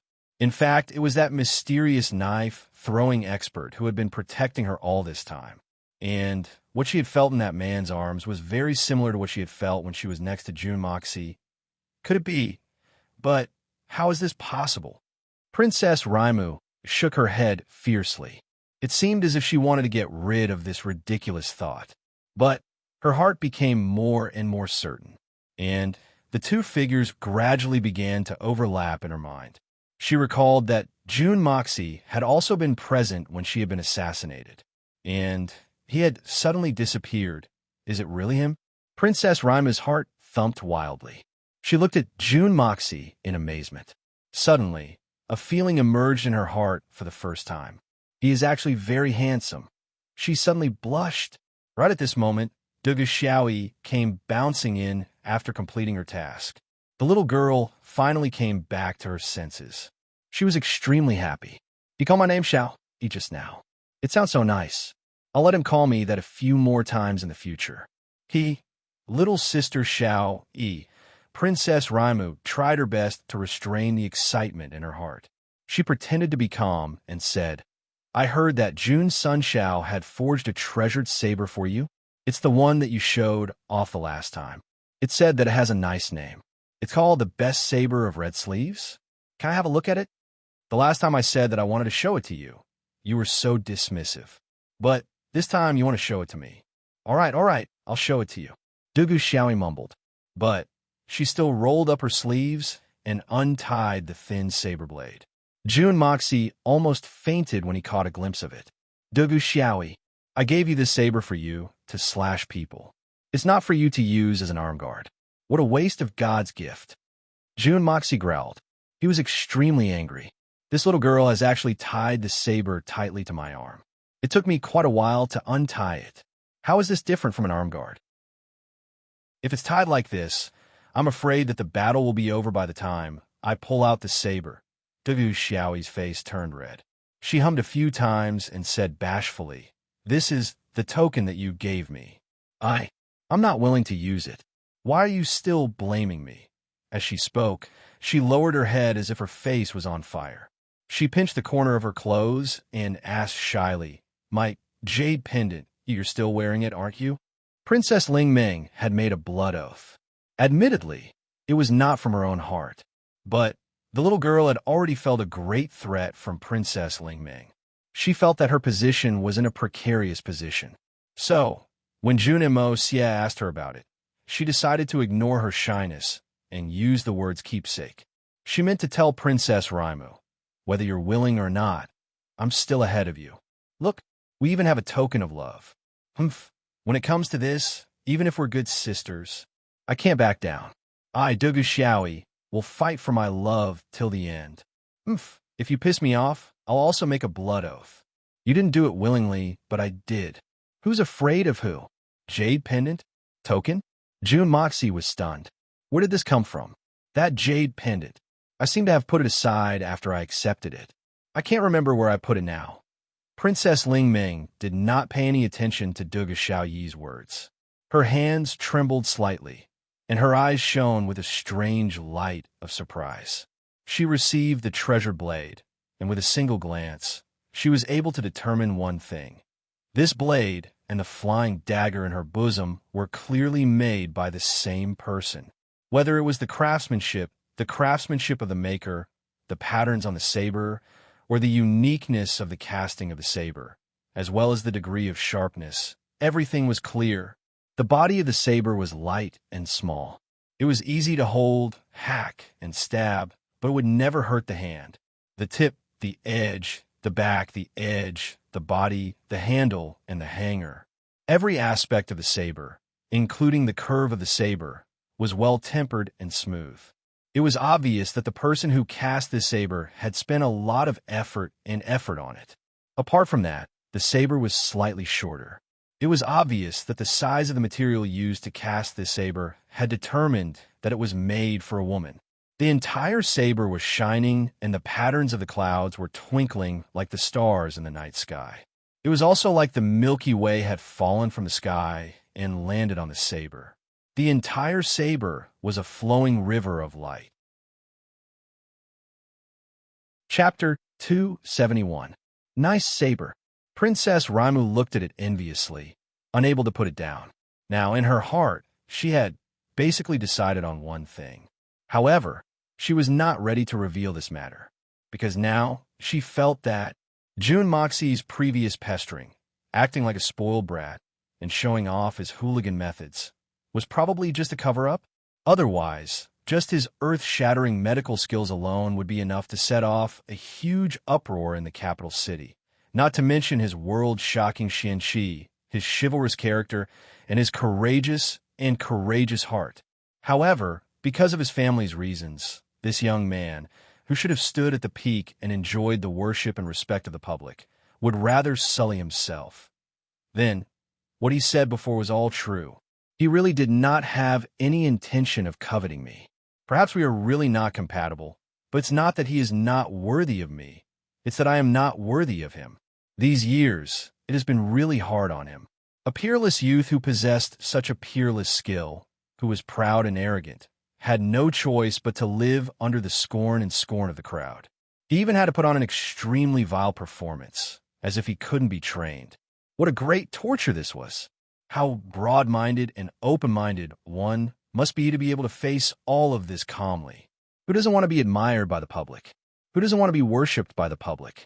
Who doesn't want to step on the peak? But Jun Moxie, who had all these conditions, had to swallow the humiliation. Princess Raimu suddenly felt a sour feeling in her heart. He's only about the same age as me, but the things he's experienced are several times or even dozens of times more than me. Moreover, he's done a good deed without leaving his name, and he doesn't ask for anything in return. He'd rather endure the scornful looks of the people he saved, this kind of breadth of mind. How could a mere person like Li Yuran compare? In an instant, the image of Jun Moxie in Princess Raimu's heart suddenly changed from a bastard who did all kinds of evil to a lofty and glorious image. It was as if she had suddenly risen from the 18th level of hell to above the 33rd level. Moreover, it happened in the blink of an eye. Princess Raimu suddenly felt that the blood oath she made just now wasn't that unacceptable. Moreover, she felt a little delighted. Unfortunately, Jun Xie didn't know about these things. Otherwise, he would have burst into tears and would have laughed 3 times. Then, he would have lamented like a psychopath. Heaven, earth, what kind of princess is this? How can her imagination be so rich? Even I don't dare to dream like this. The former Xie and this young master scoundrel didn't disguise themselves at all. The former Xie was indeed a typical prodigal and had absolutely no image to speak of. As for this young master, he did as he pleased and did not care about what others thought of him. In summary, Princess Lingming's wishful thinking was the result of Jun Xie's wishful thinking. Jun Xie's image as a debauchee had been infinitely magnified. In fact, it had been perfected to the extreme. Dugu Xiaoyi saw that Princess Raimu was holding her passion knife in a daze. She looked as if she couldn't bear to part with it. Dugu Xiaoyi's heart suddenly tightened. Humph! I won't give this knife to you no matter what. Sisters don't have feelings for each other. She pouted and walked over. Sister Ming, have you seen enough? It's just a knife, that's all. What's so special about it? Then he stretched out his hand and grabbed the saber. Then He narrowed his eyes and smiled proudly. This saber isn't very strange. But I've heard my brother Mo.CS say that it's unique in terms of material and style. Unique? I don't think so, right? Princess Raimu didn't know why, but she suddenly felt very uncomfortable as she looked at Dugu Xiaoyi's proud expression. She couldn't help but retort sarcastically, I have several knives like this one. It's just that the style is a little small. You have several? I don't believe it. The big bad guy said that I'm the only one he's made for. Dugu Xiaoyi exclaimed. Her pretty big eyes opened wide. How is that possible? Why is it impossible? Isn't it just a few knives? Princess Raimu smiled mysteriously. Won't you know when you have time to take a look? Princess Raimu could only talk about it. She didn't know that although she had a few knives made by Junda Xiao, they were all obtained by coincidence. That one was not a gift from Junda Xiao, let alone a specially made one. Now, she didn't dare to take out the knife. Jun Moxie was still present at the moment. It seemed that he didn't care much about her. If she flaunted it, it would definitely make him unhappy. This was secondary. If he exposed her on the spot, wouldn't she lose face in front of her two sisters? I must see Sister Raimu's treasure when I have time. Dugu Xiaoyi pouted, and her eyes flashed with a sharp light. Princess Raimu looked at each other with a smile. Both of them were smiling like flowers. However, when their eyes met, they suddenly felt a strong hostility. This kind of willpower had obviously surpassed the category of a young girl. It had already risen to the level of a woman. A woman would definitely do anything to protect her love and status. Compared to this, sisterly love seemed to be nothing. This kind of strong hostility and jealousy between women could even be felt by Sun Xiaomei at the side. At this moment, even though Sun Xiaomei was extremely intelligent, she couldn't help but open her mouth in surprise. It was not surprising that Dugu Xiaoyi was infatuated with Master Jun Sunxiao. However, this girl Raimu's change in attitude was too huge. This couldn't be explained no matter what. Although Princess Raimu made a blood oath that she wouldn't marry anyone except Jun Moxie, it was absolutely because she was forced by the situation. She didn't want to do it at all. According to her understanding of her, Princess Raimu had never liked Jun Moxie. It could even be said that she hated him deeply. How could it be that in just a moment, with just a blink of an eye, the two of them actually started to fight for a man's affection? And the smell of gunpowder was so strong. They completely disregarded the deep sisterly love. What was going on? Inexplicable, really inexplicable. Sun Xiaomei felt that her big brain, which had always been very useful, was a bit short-circuited today. Finally, Jun Moxie breathed a long sigh of relief and loosened his hands that were grabbing Yi Gohan's wrist. After such a long time, regardless of the consequences and the massive output of spiritual qi, Jun Moxie's injury finally stabilized. The Xin Qi in Yi Guhan's body had been completely expelled by Jun Moxie. Instead, it had been replaced by 100% thick spiritual qi. Moreover, Jun Moxie had carefully wrapped his broken bones with spiritual qi. As long as he didn't deliberately move his body or move his broken bones, there wouldn't be any problems in the short term. Jun Moxie opened his eyes in exhaustion. He looked at the three girls in front of him and sighed in a dejected manner. He didn't want to talk. In the eyes of the hitman, a woman could be compared to 1,000 ducks. In fact, he could talk until he fainted.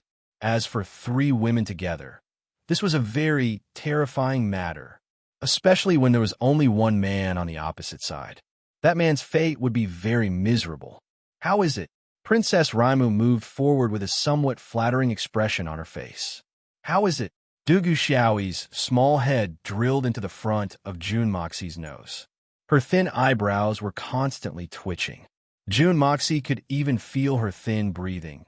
It was unexpectedly carrying a hint of sweetness. Are you very tired? Miss Sun didn't dare to join the fun. Instead, she sat on the side and interjected a few words. The three women asked questions at the same time. Jun Daxiao was so tired that he didn't even want to speak. So, he weakly sighed from his throat. He thought for a moment, but still felt that he had something to say. So, he opened his eyes and looked at the three girls in front of him. He tried hard to keep a straight face. It was like a block of ice that would never melt. His cold eyes swept over the three women. They were somewhat apprehensive. Some of them were trembling. They didn't know why, but they felt as if they had done something shameful. Even the little girl was no exception. Women, women. June Moxie's mouth twitched. He raised his hand and rubbed his temples with great effort. His face was full of annoyance. I originally didn't want to talk nonsense with you. But now that I think about it, it's actually somewhat necessary. Otherwise, sooner or later, this young master will be dragged to death by you guys. The three women were shocked at the same time. They looked at each other and scratched their heads in confusion. First of all, it's you. You're outrageously wrong. June Moxie pointed at Princess Raimu without any trace of politeness. Take today's incident as an example. Those were completely unnecessary sacrifices. You just made something out of nothing. Yi Gahan shouldn't have been so heavily injured. He shouldn't have been disabled.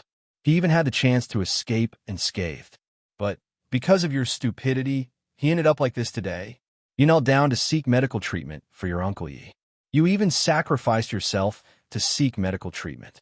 It seems very touching, but I still feel wrong for Yi Gahan. His tragic situation today is really not worth it. It's too suffocating. I also heard a little about today's incident from their mouths. Your Highness, Princess Raimu, you're already a gold Xian expert. In the eyes of ordinary people, you can be considered as an expert. Even if you can't win against an assassination or a kidnapping, you can still run away, right? Yi Gahan has already blocked all the enemies for you. And the incident happened not far from the Imperial City. Why didn't you run away? Why did you have to show that you care about him? Why did you cry? It's those unrealistic things that caused Yi Gahan to end up like this. At the moment when the incident happened, the only thing you should have done was to seize the time to run away. Quickly run away. The faster you run, the further you run. Then, Yi Gahan will be more at ease. You shouldn't have been thinking about Yi Gahan's safety at that time. Or, you shouldn't have left Uncle Yi behind and run away by yourself. You should have been thinking about your own safety. Because Yi Gahan did it for you. As long as you were safe, it wouldn't have been difficult for Yi Gahan to escape. Even if he couldn't escape unscathed, he wouldn't have been injured to this extent. But did you do that? You didn't. You only knew how to turn back. Yi Gahan was seriously injured and on the verge of death. But you didn't manage to run more than 300 feet. Xiao, Yi, and Miss Sun weren't pulling you. Otherwise, you wouldn't have been able to run that far. Is your brain filled with being curd? What are you thinking? June Moxie scolded her without holding back. He reprimanded her mercilessly. Princess Raimu's eyes reddened. She was about to cry. Chapter 272. Princess Raimu's body trembles. She is scared by his fierce expression and eyes.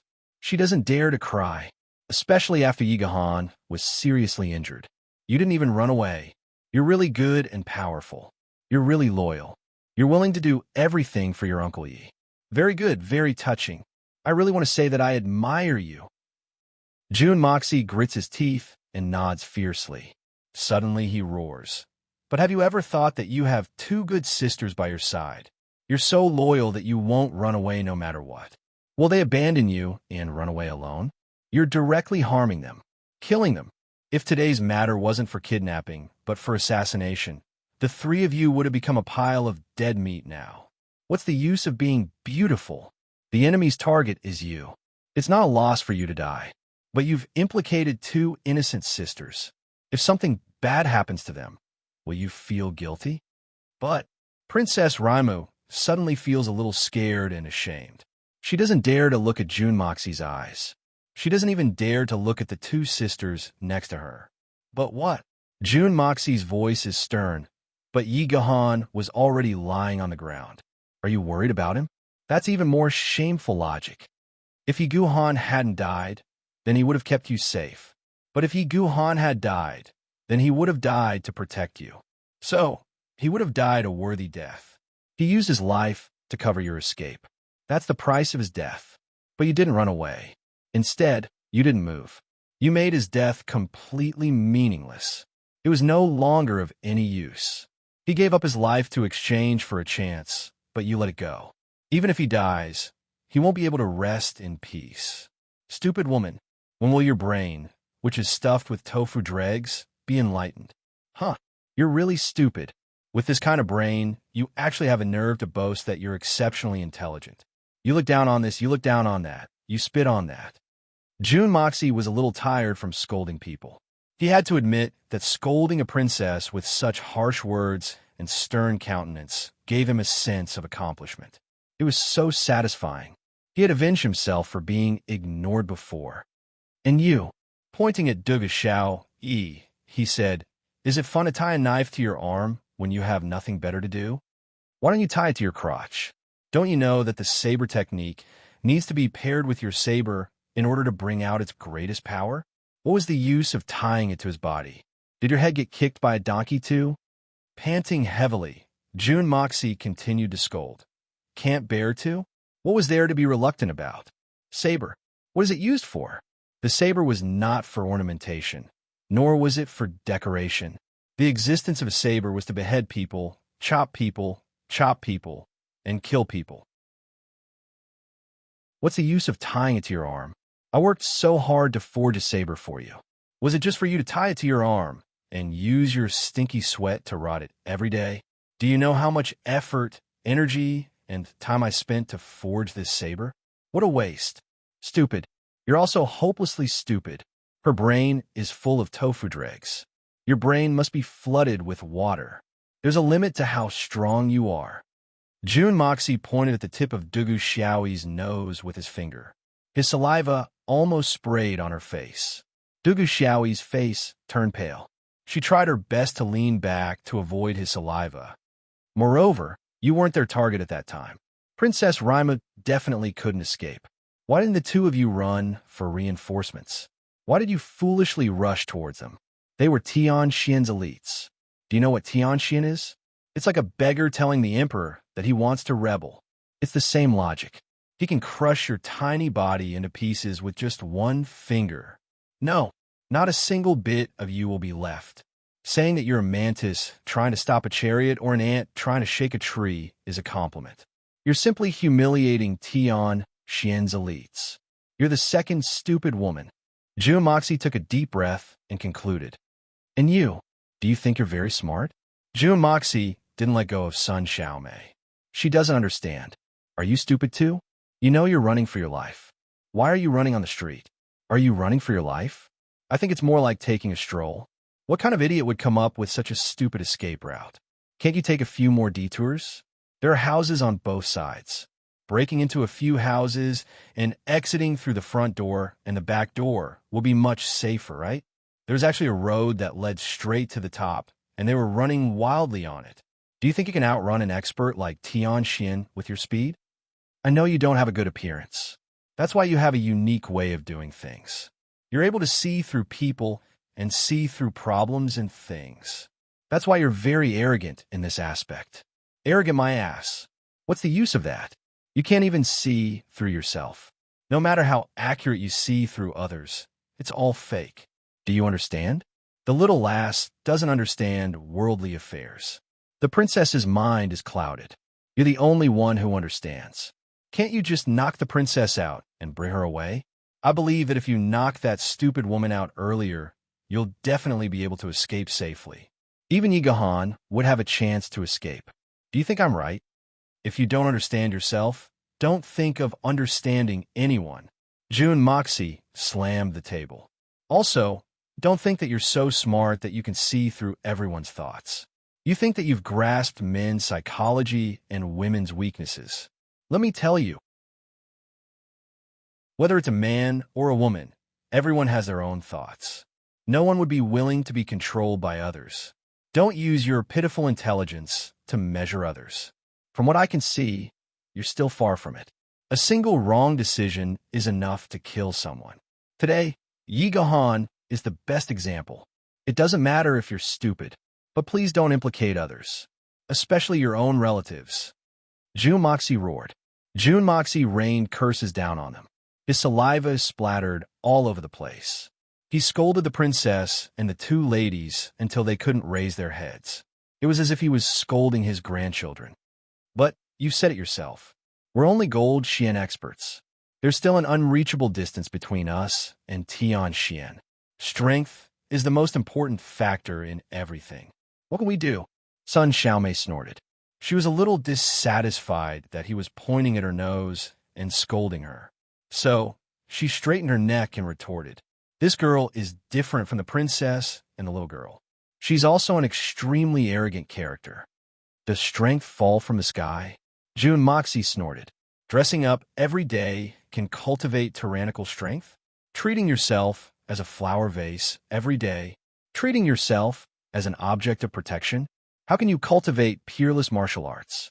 If you want to become a true master, a true powerhouse, do you know how much you have to pay? That's something that you ladies can't even imagine. Even the ordinary comprehension of martial arts requires you to use your own life and soul to fight for it." June Moxie laughed. "You're so young, but you've already reached the gold Xian realm. It can be said that you're the geniuses of the younger generation. Many people have said that reaching the gold Xian realm at such a young age is very rare and precious. Even I have to admit this. But practicing Xian cultivation is something that goes against the heavens. It's a waste of time, energy, and resources. It's the most contrary to the common customs of the world. But you've also reached the prime years of a woman's life. There have always been many geniuses among women. But those who are able to abandon their beauty and youth to become peerless experts are few and far between since the ancient times. The reason why I'm telling you all this is because I hope that you won't be as stupid as you were today. Because your strength is too low, I believe that something like today's will happen again in the future. And I also believe that no one is willing to become the second Yi Gahan. Your sacrifice is worthless. Do you understand?" June Moxie snorted twice. He was done venting his anger. His interest waned. He leaned back on the chair and closed his eyes. Then he impatiently said, "Don't argue with me about the big principles. It's useless.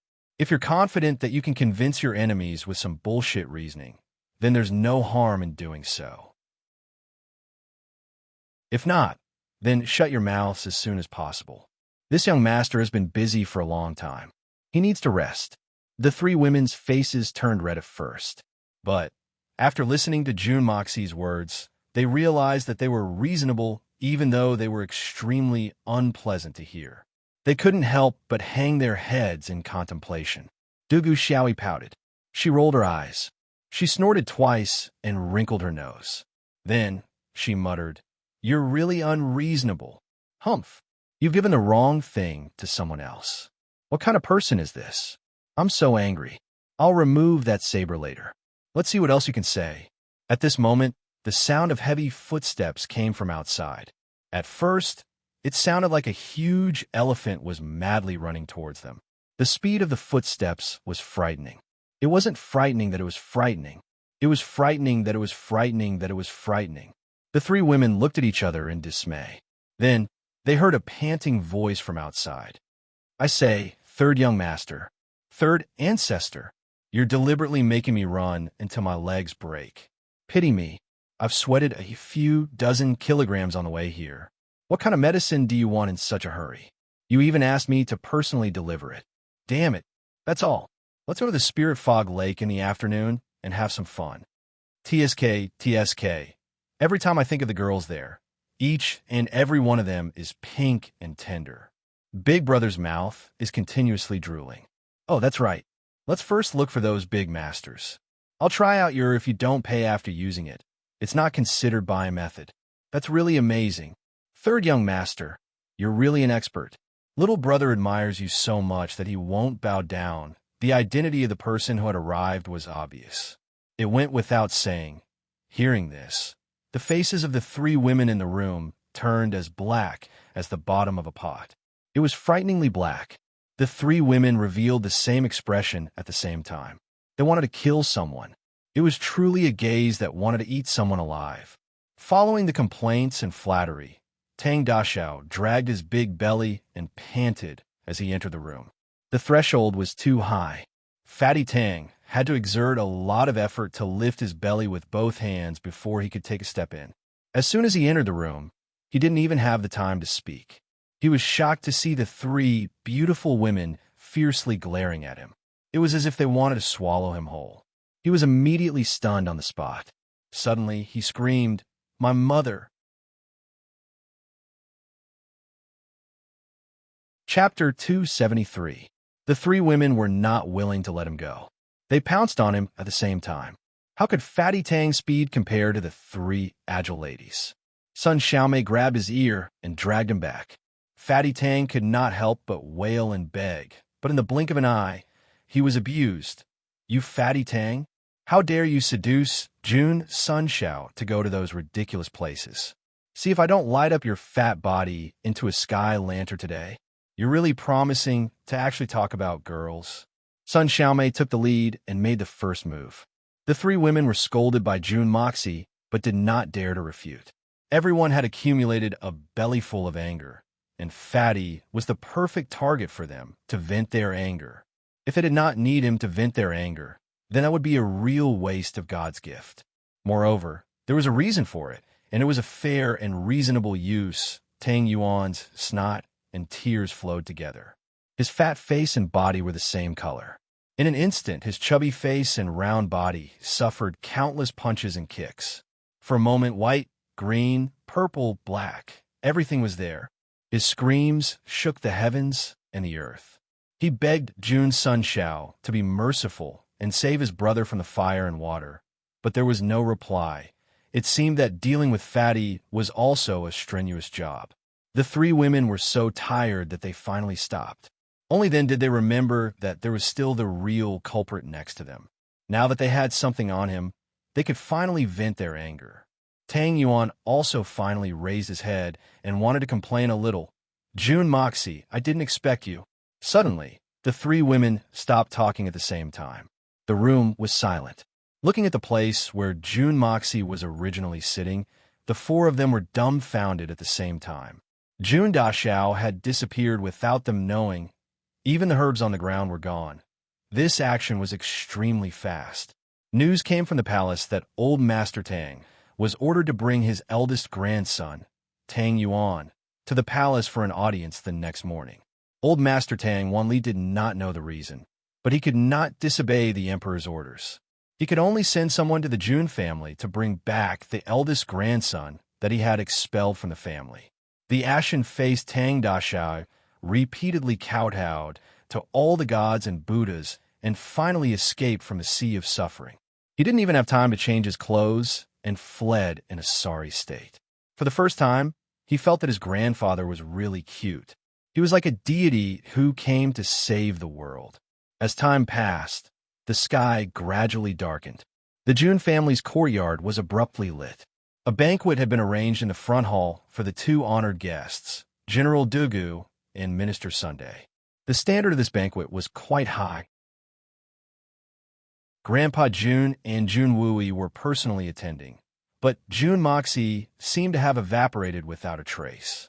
This made the three female soldiers who were gnashing their teeth and wanting to settle the score with him even angrier. It was not until late at night, when everyone was asleep, that June Moxie sneakily appeared from the Hong Jun Pagoda. He glanced left and right before entering his bedroom. What a joke! I, Jun Daxiao, am not hiding from those three silly girls. They're just three little girls. What am I afraid of? I am hiding just to prepare the medicine for Yi Gohan.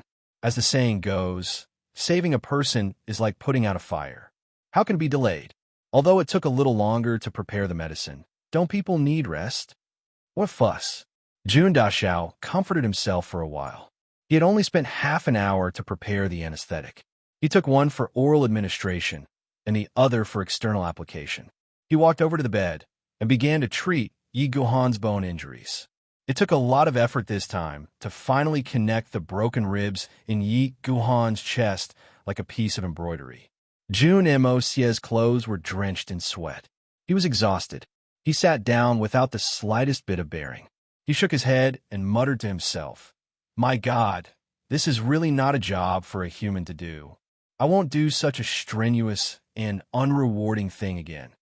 Even if you beat me to death, I won't do it again. Damn it, I almost lost half my life." At this moment, Jun Moxie suddenly felt an inexplicable chill throughout his body. He felt the hair on his body stand up. The atmosphere in the air had suddenly become extremely vicious. It was filled with an awe-inspiring, murderous aura. Jun Moxie suddenly raised his head and looked outside. He had already released his amazing spirit sense. Suddenly, an earth-shattering and violent aura erupted somewhere in the Tianxiang city. It spread for dozens of miles. This aura was filled with endless rage and heartache. Yes, it was pain. It was just a faintly discernible aura. But it made people feel the grief of the person who had emitted this aura. This was a very real feeling. Jun Moxie was certain that the owner of this aura belonged to a top-notch expert. Moreover, this person was the strongest expert that the hitman Jun had ever seen in his second life. In fact, this person was even stronger than Shi Changshao and the solitary falcon, a super expert who had fallen into endless rage and extreme grief for some reason. Just as Jun Moxie was nervously thinking about what had happened, a murderous voice suddenly broke the silence. It sounded like a thunderclap. It rolled across the sky like a tsunami. Solitary eagle. When sang you? You two bastards, get out here right now. Then, a desolate and indignant roar resounded in the sky. The person who had emitted this voice didn't care that this was the capital of the Tianxiang Empire. Moreover, there were countless ordinary people below. Moreover, it was already late at night. He didn't care at all. Instead, he activated his Xian Qi and shouted at the top of his voice. The long roar was like the roar of a dragon or a tiger, shaking the earth and reverberating in the sky above the entire Tianxiang city. It didn't take long before the roar didn't slow down at all. Instead, it was as if the sky was falling and the earth was cracking and the rivers were flowing in reverse. It seemed as if countless people were roaring in unison in the sky. For a moment, everyone woke up from their dreams. Even those who were in deep sleep were no exception. Then, they felt that their ears couldn't hear anything other than this rumbling sound. On the roof of the magnificent Jewel Hall, an aloof and thin man dressed in black stood there. He was roaring unscrupulously. His voice was full of grief and indignation, anger, fury, and a tyrannical, murderous aura. You have the guts to kill, but don't have the guts to face me? Solitary eagle. When sang you? Are the two of you dead? Cowards who don't dare to take responsibility for their actions. The man dressed in black shouted again. His voice was even louder. Many people who were close to him heard a loud bang in their ears. Then, they couldn't hear anything else. Their ears were bleeding. Their eardrums had ruptured, and they had lost their hearing. A loud roar came from the Jun family's courtyard and the imperial palace at the same time. It was like the cry of an eagle in the sky and the roar of an old dragon. The three earth-shattering sound waves intertwined with each other, and the pressure on the people below was greatly reduced. Bang! In Jun Wui's courtyard, a vigorous figure flew up like a goshawk. With a continuous roar, he rose to a height of 10 feet. Then, he circled in the air and flew towards the direction of the magnificent Jewel Hall. The cold-blooded master, Lei Wu Bei. So it's you. I've been waiting for you for a long time. Solitary Eagle laughed as he flew like a meteor. Today, let me see why a cold-blooded guy like Lei Wu Bei can be ranked 5th among the 8 great masters. At the same time, a gentle voice came from the direction of the imperial palace. Master Lei, Master Solitary Eagle. This little brother, Wen Song Yu, pays his respects to the 2 great masters. Wen Song Yu is Mr. One from the imperial palace. His voice was unusually gentle and soft. It didn't seem to be hurried, and it didn't seem as if he was using any strength. However, his gentle voice was still clearly audible in the midst of the sound effects of the 2 great masters. He didn't seem to be at a disadvantage.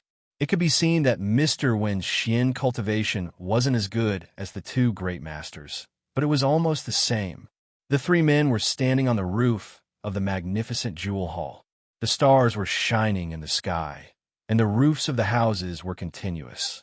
The streets and alleys were crisscrossed. The autumn wind was whistling, and the three men's clothes were fluttering in the wind. The cold-blooded master, Lei Wu Bei, had arrived in person. There's going to be a good show to watch. This old man had 10 apprentices. 4 of them were dead, and 3 of them were crippled.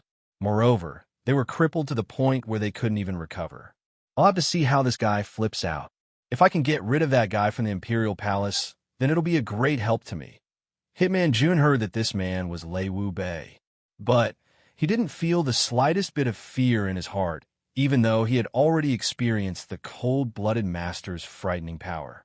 Instead, he quickly activated the yin-yang escape and followed behind the solitary falcon. Jun Wui's blue robe fluttered in the wind as soon as he left. He saw that only Yi Guhan was lying on the floor. There was no one else in the room. Jun Wui couldn't help but smile bitterly. His nephew's methods were heaven-defying, but his courage was equally heaven-defying. Lei Wu Bei's stature was tall, and he had no beard on his pale face. The stars were twinkling in the sky, but the earth was shrouded in darkness. Lei Wu Bei's eyes shone brightly in the darkness. They flickered with a ruthless and cold color. However, one could see that the cold-blooded master's eyes were filled with a deep sorrow, and it was impossible to get rid of that sorrow. He was known as the cold-blooded master. However, he had painstakingly cultivated 10 apprentices, and 3 of them had suddenly died. This cold-blooded master couldn't be exempted from this. Perhaps no one could be exempted from this custom. Lei Wu Bei had been able to cultivate 10 disciples of the Tianxian forest at the same time. It could be said that it was a great achievement for him. However, the other 7 great masters didn't have such an achievement. However, 2/3 of his 10 disciples have been lost in less than a month's time. Lei Wu Bei's cultivation was astonishing, but he still couldn't get rid of this blow. However, Junimo Xiao wasn't in the mood to experience Lei Wu Bei's pain. Instead, he had suddenly discovered a very interesting phenomenon. Perhaps it should be said that it was a wonderful feeling.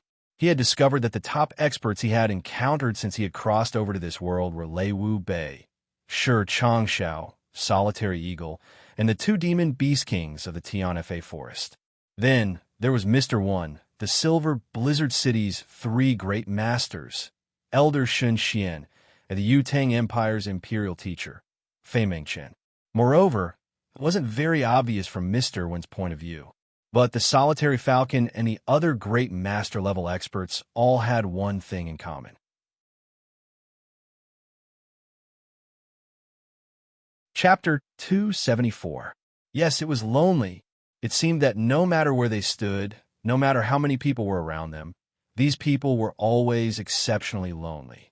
They were completely out of tune with their surroundings. It seemed as if they were the only person in the boundless world. It was a kind of heroic loneliness. It was also a kind of desolate loneliness.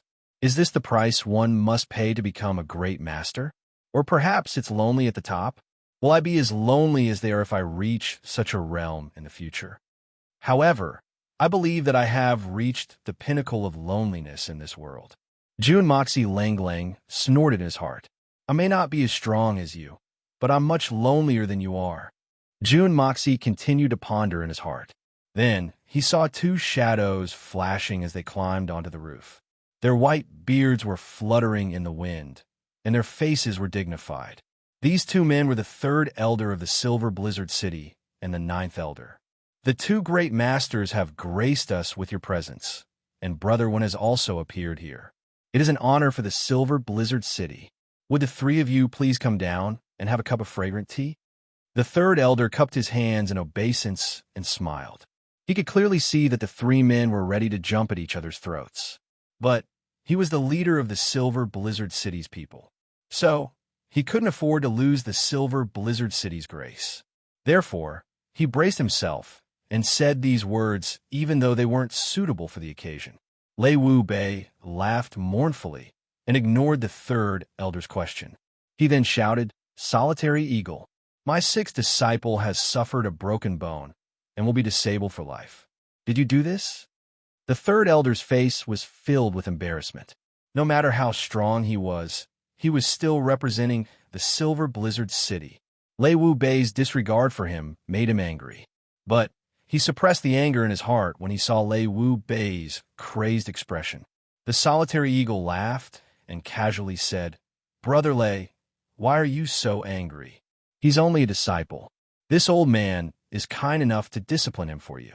Besides, you have 10 disciples. It doesn't matter if 1 or 2 of them are crippled. By the way, he seems to be the only one among your 10 disciples who didn't enter Tianxian. Such trash, it doesn't matter if he's crippled. I'm cleaning up the trash on your behalf, lest you feel embarrassed to do it yourself. Don't you agree?" Ha ha! Lei Wu Bei's powerful aura suddenly calmed down. It seemed as if an invisible undercurrent was slowly surging around his body. He stared fixedly at solitary eagle, and the murderous intention in his eyes grew stronger and stronger. He slowly nodded and said in a low voice, "Good, very good. Solitary falcon, you're indeed worthy of being called an elder master. You're very skilled in dealing with a junior, and it's as easy as lifting a finger." Solitary eagle snorted as he looked disdainfully at Lei Wu Bei. He sneered and said, "What? Do you want to avenge your disciple? I've been waiting for this opportunity for 30 years. Lei Wu Bei, I've long felt that there was something wrong with the rankings." Lei Wu Bei suppressed his smile and said, "Don't be anxious if you want to die. Solitary eagle, I'm very interested to know how my disciple has offended you. How could he have made you act so viciously in spite of your status?" Solitary eagle, Ling Ling replied, "Offended me? Is he worthy? I just don't like him. Lei Wu Bei, is this reason enough?" Lei Wu Bei's 6th disciple had stolen the Xiandan from Solitary Eagle's bosom while he was besieged by Shi Shao and the others. He had nearly succeeded in doing so and had caused Solitary Eagle to lose face. But how could Solitary Eagle explain such a thing? It didn't matter if there was a reason or not. Lei Wu Bei's condescending tone made the solitary falcon refuse to explain anything. One must die for blaspheming a great master. One must not bow one's head between great masters. Who was right and who was wrong? Strength was the only way to reason. This reason is very good. It's very good. Solitary eagle, I will remember this reason. Lei Wu Bei laughed sorrowfully. He then turned to Wen Song Yu and said in a dignified voice, "Brother Wen, are you from there? Are you stationed in the Tianxiang Empire?" Wen Song Yu smiled gently and said, "Great Master Lei's eyes are as bright as a torch. That's right. I am the guardian of the Tianxiang Empire." Lei Wu Bei slightly closed his eyes. The world suddenly darkened without his flickering eyes. But after a moment, he opened his eyes again. Suddenly, a cruel and vicious green light shot out from his eyes. It made people feel as if the wind was whistling and the ghost flames were flickering. He said in an incomparably cold voice, "Wen Song Yu, you are the protector of the Supreme Alliance. You have no reason to kill my 4 disciples. Do you think that the guardian of the Tianxiang Empire can act unscrupulously?" Wen Song Yu faintly sighed. He looked up at the sky, and a thin layer of anger flashed across his face. He was uncomfortable with Lei Wu Bei's indiscriminate aggressiveness. But he remembered his duty. He took a deep breath and suppressed his anger. He pondered for a long time. Then he lowered his head and looked at Lei Wu Bei. He then said faintly, "Great Master Lei, there's a public opinion on who is right and who is wrong. I won't talk nonsense with you, but I have to make one thing clear. Believe it or not, I didn't kill your disciples." Wen Song Yu said in a deep voice, "I will explain this to you only once. Whether you believe it or not, accept it or not, I will definitely learn from Master Lei's skills from your questioning and ridicule in the future." Lei Wu Bei was silent for a moment. Then he said indifferently, "Since Brother Wen has said so, how can I not believe it?" His voice was still cold, but the murderous aura had suddenly disappeared. It seemed a little gentle, but if Brother Wen wants to teach me, I can accompany you any time. However, who was the one who killed my disciple?